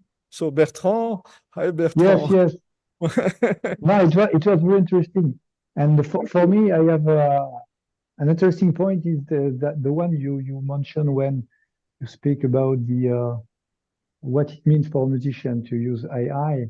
And I agree with the fact that the vein, probably in the short term, the more, let's say, the more sense we can find is in the fact of helping the composer for the, let's say, long or very hard, difficult or boring task. And I am experimenting at the moment something close to that. I've connected. Probably you know the Final editor, score editor. I connected Final with LSTM network in order to compute the velocity of the MIDI notes, because it's something which is completely doable at hand if you have a long score, but it takes a huge amount of time. It's very, very long.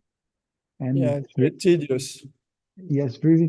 So I'm testing the fact of using LSTM to do that. Okay, it gives some results. And I think in the sense, it makes sense for a composer which want to keep let's say the roots of the idea, the composition by itself is from the composer. But this specific hard, tedious task, I think today it's possible to use it to make the life a little bit more simple. So I think this is one of the key points I keep from your presentation and the different presentation. It is probably not very sexy or very revolutionary, yeah. But okay, I think maybe it's a way to enter for the musician part into this world in order to make the life a little bit simpler. And I think this is when it is in line with the mention you have on the research on the plagiat. This is the same, let's say, more or less in the same idea. Yeah. This is for my part. Oh yes, okay. Yeah, I have no more. Oh, sorry. It's because it's not the what happens with the no, Bertrand is just at the screen. Sorry, it's a matter of but we cannot see you on my screen, on the projected screen. I don't know why. It's not your fault. Let's see. No, but don't worry. Don't. Just let's see if it works again. No. Okay, because I think I have to. Oh yeah, I have to. Bon. Arrêter the permanche, but I already stopped sharing the screen. Yes, okay, thank you. So just to summarize, Bertrand Petit was he's a composer, also a computer scientist, so he has both the two left hats and left and right brain. And he made one of the seminar on the question of the aspect of participation of the public to interactively to for instance orchestration and even the in a way from a composition blueprint the real instance in real time of the music being created with the participation of the public, which is an issue, an aspect also very interesting. But he mentioned that he did some experiment with because for a composer when you write music. You need to write down the amplitude of the notes. That is velocity. Yes. Velocity. Velocity. Yeah, velocity is the MIDI term, but velocity means because that's the velocity with which you are pressing a key on a keyboard, for instance. But actually, it means the amplitude, fortissimo, pianissimo, etc. And in order to have some modulation, not some flat music where all the notes are always at the same volume.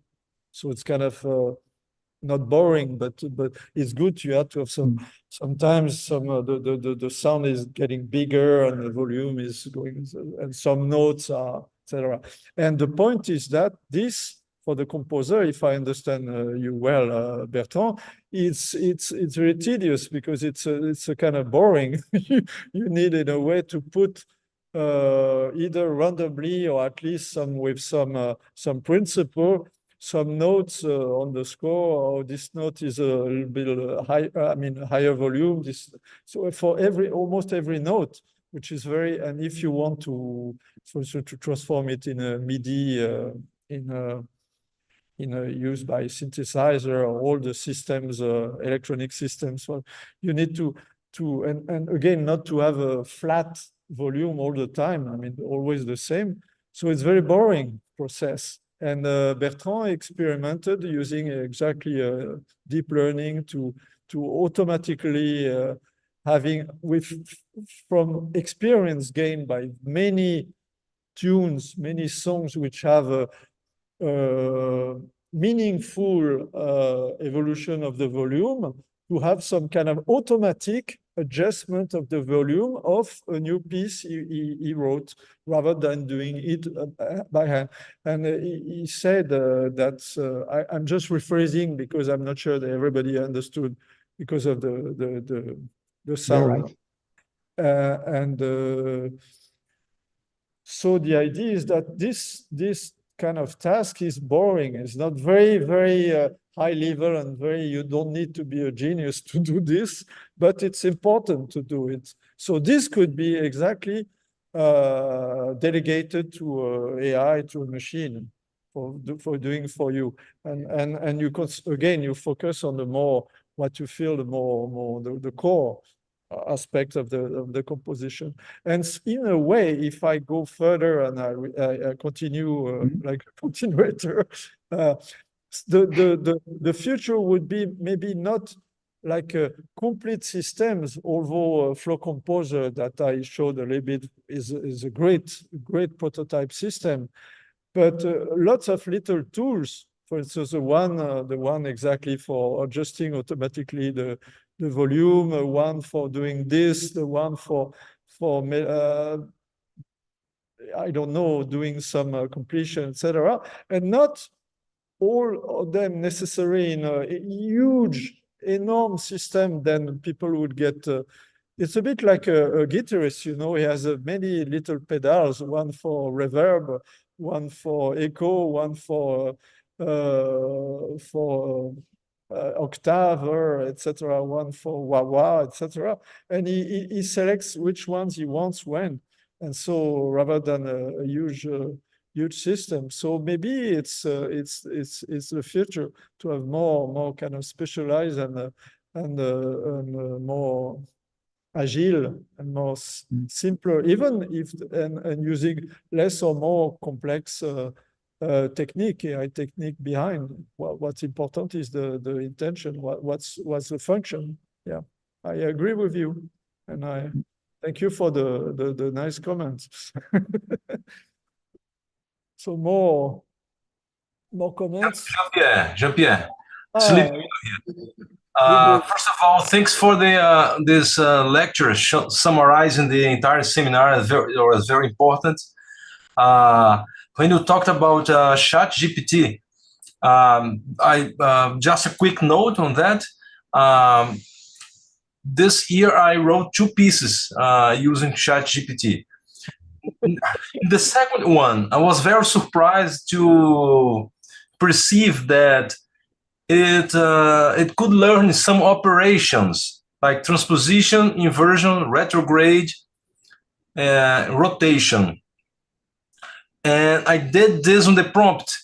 And for the second piece, I asked the ChatGPT 3.5 to create a small fragment with 8 notes, like pitch and duration, random. And then I asked it to apply randomly transposition, inversion by a factor, which was a random number. Let's say transpose 4 semitones, inversion around x2, or rotation 2 and 3, and then concatenate all the results to create a melody. And I was very surprised with that, because last time, I don't know if it was improved by some operation, I don't know, some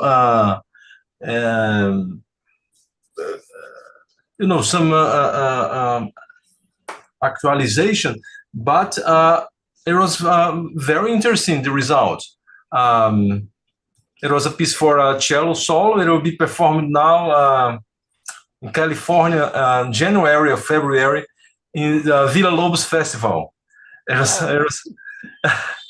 and but I did interpolate some other things in the piece. It was just to help me as a start, you know. So in that sense, it was like you mentioned, it was help for as a composition assistance. It was not algorithmic. Like I did also the dynamics, articulations, pizzicato, arco, tremolo, all the other stuff.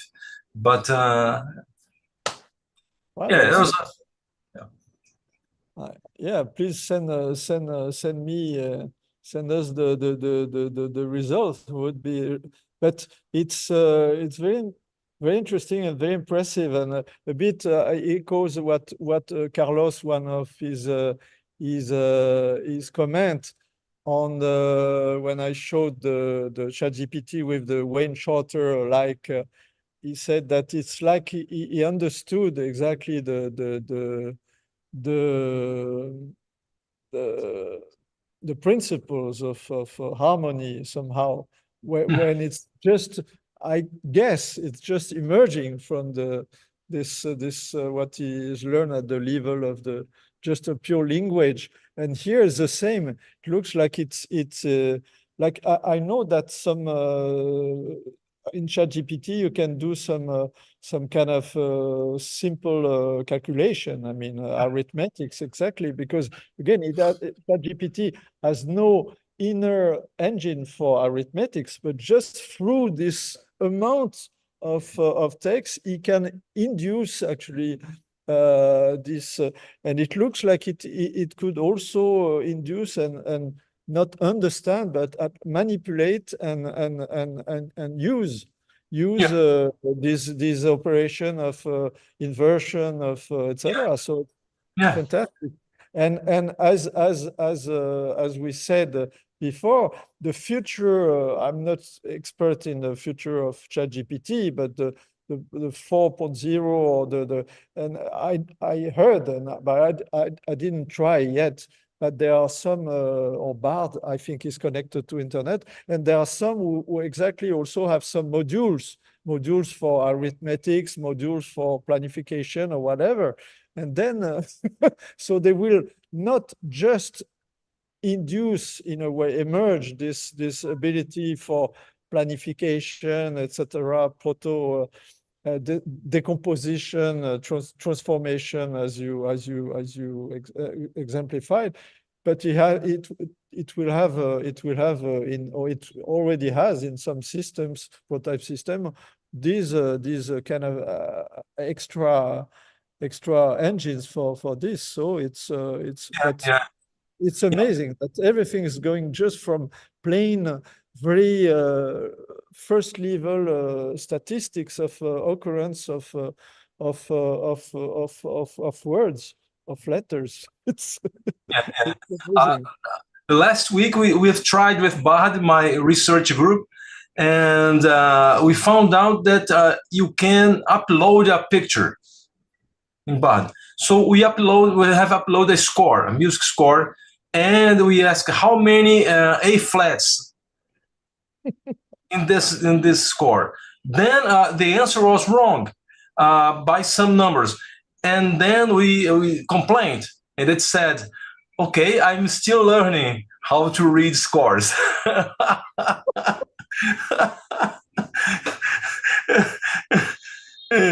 Yeah, very interesting. The answer.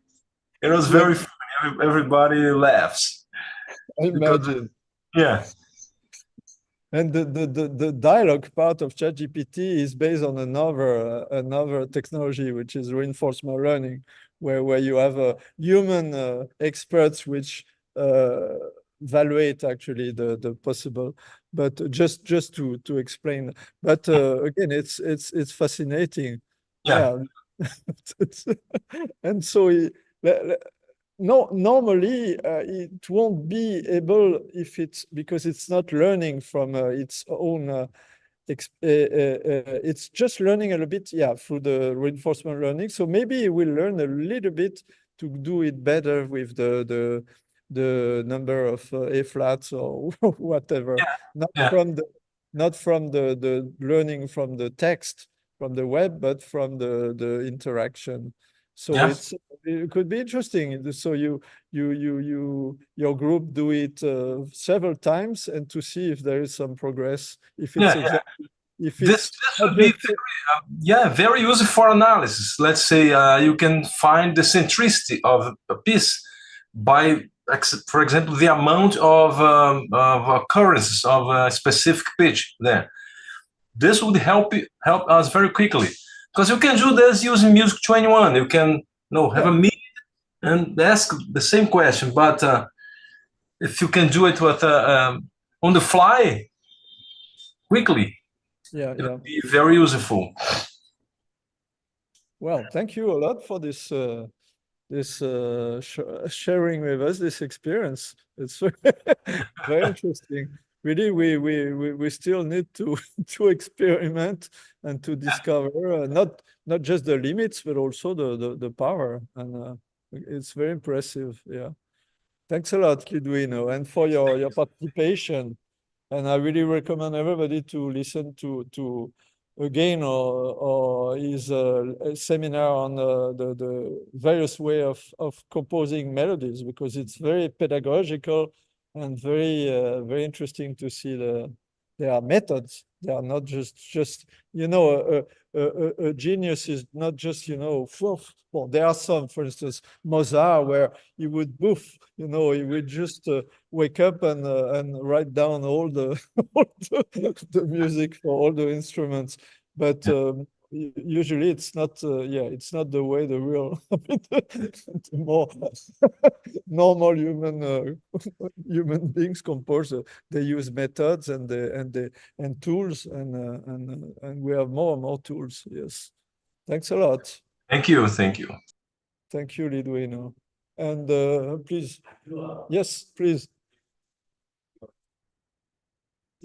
The idea of pushing a button doesn't give you the human reason. You know what I mean? Like you were talking about Pushing a button on the pushing the button doesn't allow the human to be part of it.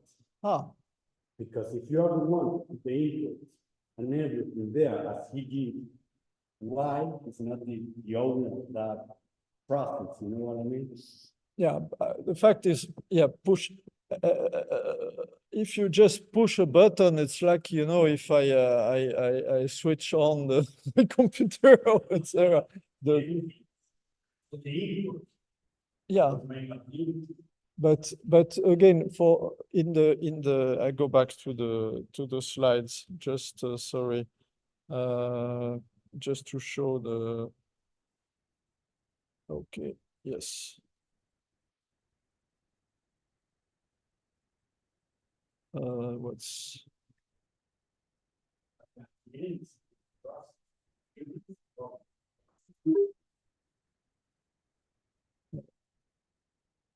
yes. So yes. Oh, yeah. I'm just trying to find the. No, sorry, it's afterwards. The copyrights.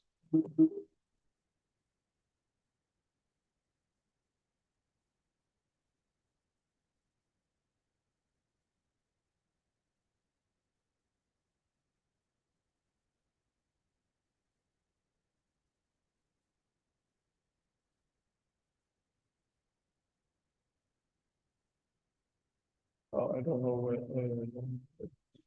Yeah, it's pushing the button is not supposed to be sufficient to exactly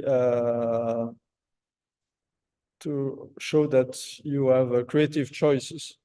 Pushing a button is not considered.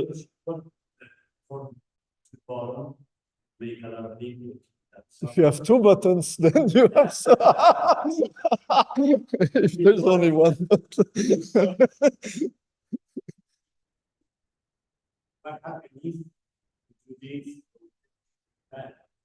Oh yeah. Then yes, of course, that's the issue is exactly what in terms of interface to give some kind of command, some prompt. So the terminology is prompt, and there's actually prompt engineering. There are even books about prompt engineering. There are courses on the web about prompt engineering, not science, because this is completely empirical. And this is indeed difficult, because when you want, especially for image, for instance, you need to experiment, to put a lot of additional things on the prompt to see if what is the result and try to, you know, to adjust a bit like you are blind. You're just trying to make some additions and to see what's the effect. So that's a problem. But ChatGPT is already much better because through the dialogue. So and that's exactly what what Jean-Marc Delton said. If I find the sorry, I don't find my there. No. Oh yes. Yes. Creative choice. You may have a claim if the prompt very complex. Exactly. If it's like a button, you say create a poem, but without any instruction, then it's not only it's not very interesting for you, because in a way your contribution is you will not feel like if it's your creation because you don't really participate. So if you press a button, if you really put more of yourself with it, not only you have more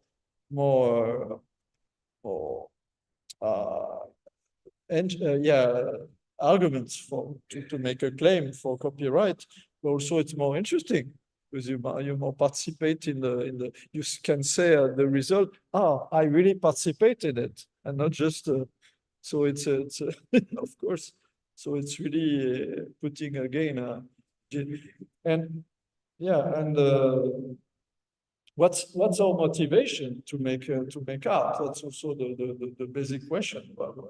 Want to make a living, to try to create something. It's part of the human being. It's part of the human being, the artistic. It's the way he wants to create fix things, art, and communicate and about it. It's so if you remove this, it's bad because we in a way we turn machines.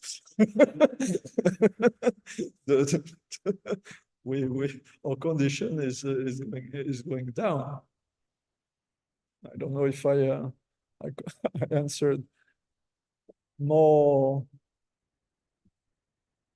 So I think it's probably time to I just check if there's some. Yes, please, Pedro, please.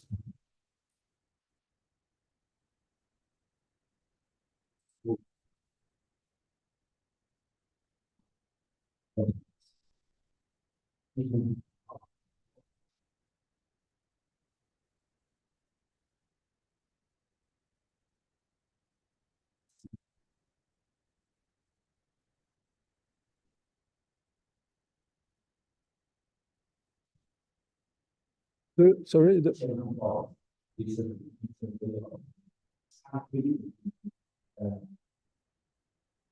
Sorry, I didn't.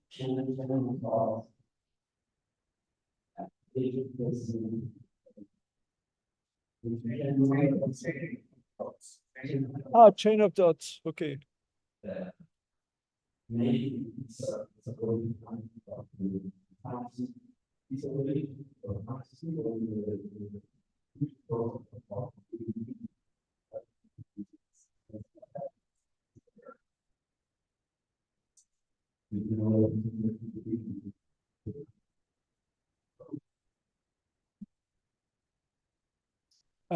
So I guess it's a problem of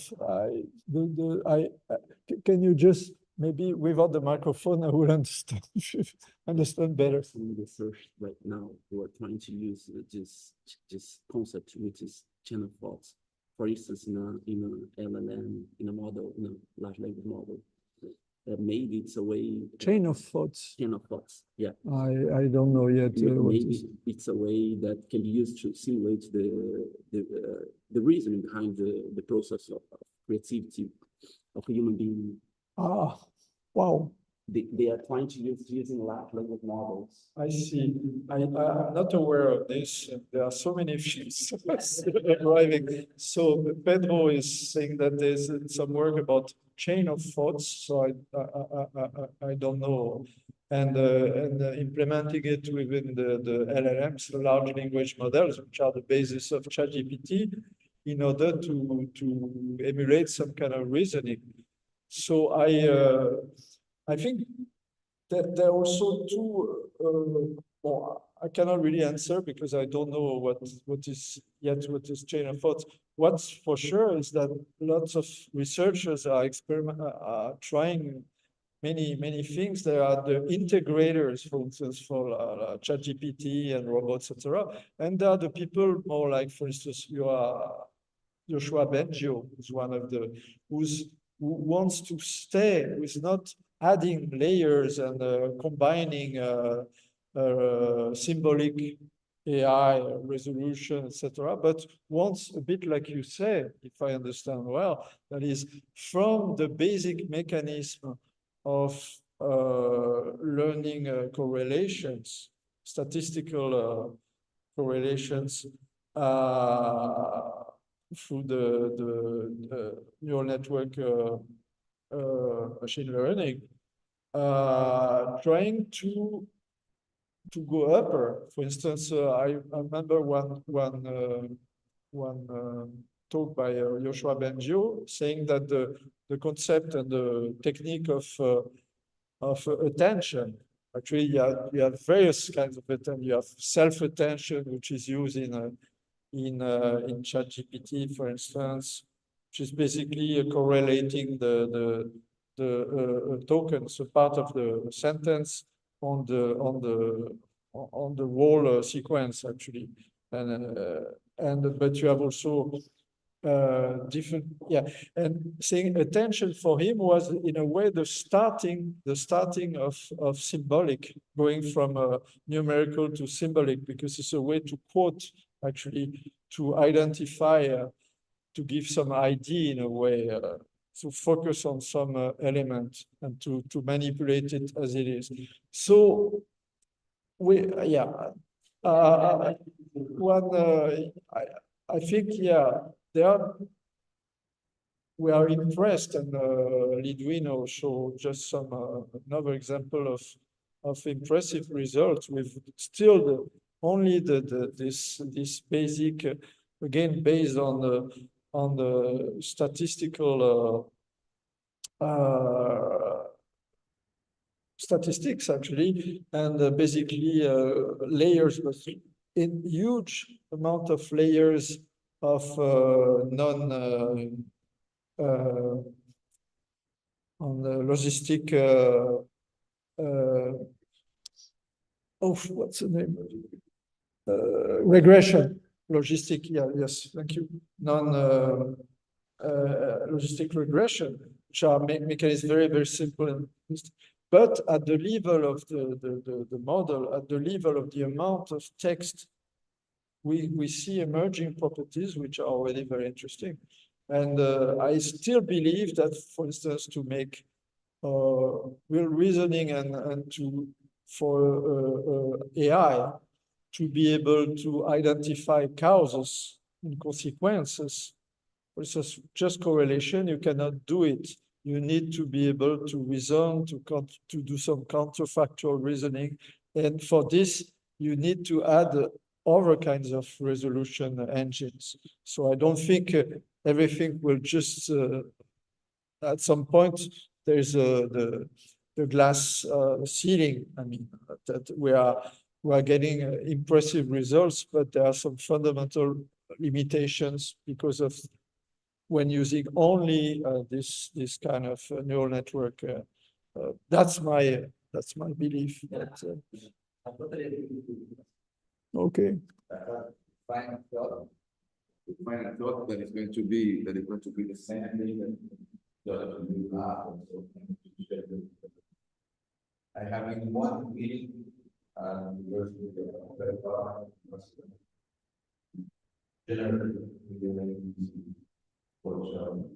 oh yes, from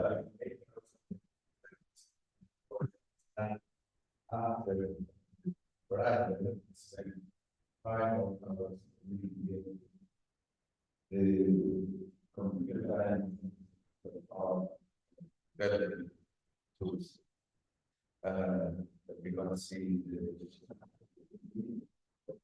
AI. So I have talked about I want to start with one of the first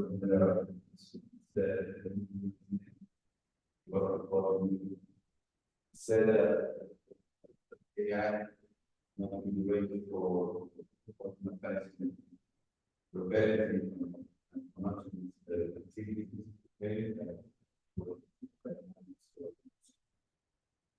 that's an excellent contribution to our team. But what I saw, I'm very happy of being able to see that computer science, we are not very engaged in helping us, but in following their what they want to generate this song. They want to go. They want to do as people as possible. That's something that saw and was an debate about was the only more music, human music oriented there, being also PhD engineer in AI applied to music, so I can understand both sides. But they said to me, you want to create a whole song, I'm so proud of what you want us to help you. But we are an project. It's not replacing one or repetitive tasks. That's fantastic.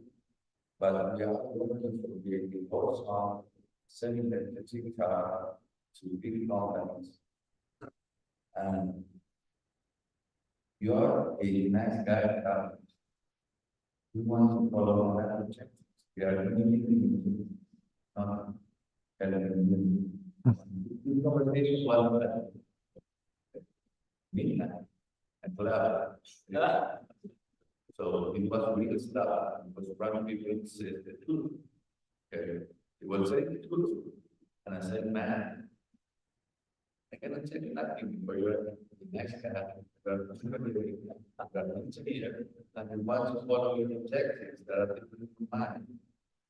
Okay, and they are working really hard. Then, so we believe that they are working very hard. At the end of the day, they are working to follow their objectives that in somewhere are contradictory. So my question is, what do you think about that? What they actually, I guess, there is a new model, I suppose, transform music form that it's creating such a form in the students. So what will happen that day that we wake up and see that they are creating a big song in a level of very quality.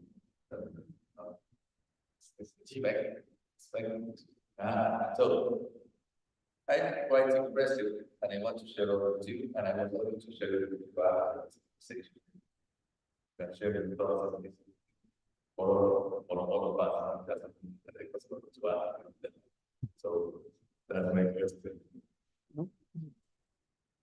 Thank you, and yeah, I think. Yeah, thank you for sharing. It's good and also it's clear. I think it's really a cultural problem because you know the researchers and the engineers, they are part of the fascinated by the technology, and the technology becomes an objective on its own, and then they want to make. Technology, original, innovative, working, and when they they make some new technology, they try to find desperately some problems. No, some real case. I mean, some to show that their technology is better. So in a way, they are looking for real applications, etc. So they work the reverse. I mean, as a computer scientist, I mean, I know it's part of the bias ours, because we are fascinated with the software, the technology, and we want to try to create new ones and to try to apply it, and not thinking enough in terms of exactly the problems, the real problems of the real people, in that case, the musicians. So it's part of the, it's So calculus, there are workshops that always something to enhance our creativity, our work. It looks like, yeah, it looks like the workshop you participated was too much technology oriented, and there were not enough musicians or people who are the same, both like you. I mean, we know sufficient.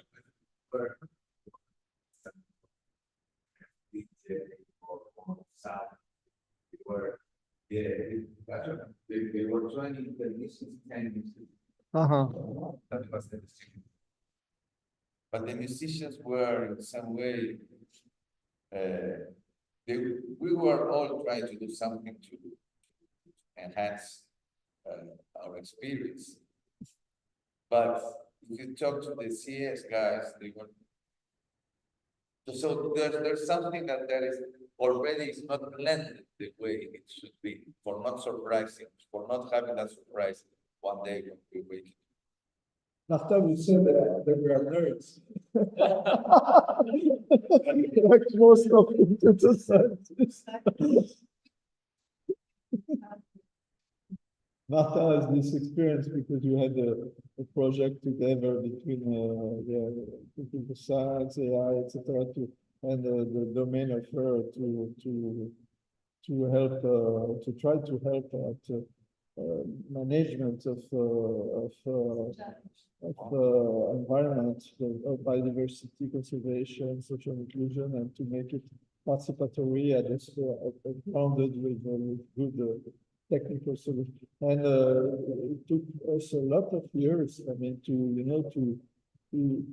make some kind of common culture, and for the students on both sides. So it takes time, It takes time. Takes time. So I wanted to share that. We have to. So welcome to music. But you have a role, because responsibility, because Carlos is a professor at Berkeley School of Music, which is the most famous, I mean, jazz and modern music school in Boston, and US, and you, so in a way you have the musicianship, and you also the technology side. So it's yeah, but yeah, it's after, it depends on people, like musicians. I mean, a musician who are very motivated and also good, they will absorb what is important technology quickly. And the computer scientists who are really interested in the music, they will also make Yeah. And some people will just stay in the comfort zone and not very, it's. But it's something that we have to work together with them. We have to, yeah. We need to work together. I know. Because everyone that is involved in computer science, involved in music, obviously they love music. Because nothing with another more friendly thing. But you no, you're right. But it's yeah, we need to make more workshops and Giordano, the seminar by Giordano pointed out also this in his experience making tools and products for music, exactly this problem of mismatch actually. So it's a cultural thing. But I think we should well, thanks a lot to everybody. Sorry for the time, but because there were many comments and discussion, which is great. And this is the last seminar. And so, and thanks again to all of you, to all the colleagues participating now and before. And and this is the end. This is the end, my only friend. Like Jim Morrison, the doors. But so let's see what yeah, we'll try to create new venues for meeting between scientists, technologists, and musicians. We need, and things are getting so fast to keep track of what's going on and to share our experiences. Yes, thanks a lot again, and happy and soon Happy New Year and Merry Christmas. Thank you. Happy New Year. Andre, you can make the count. You can stop. And sorry for being a bit late. And thank you for obrigada, parabéns para todo mundo ficando aí, aqui. Oops, sorry. There's still a. Maybe an AI is basically unable to believe that will make the big difference with human intelligence. Well, that's a issue of consciousness, exactly. And this is a big debate about understanding how our consciousness emerge and if it could emerge on an artificial system. Next. For the next seminars, questions open. Thank you a lot. Thank you, Lidwin. Thank you. Thank you. Bye-bye. À bientôt. Bye-bye. So you can.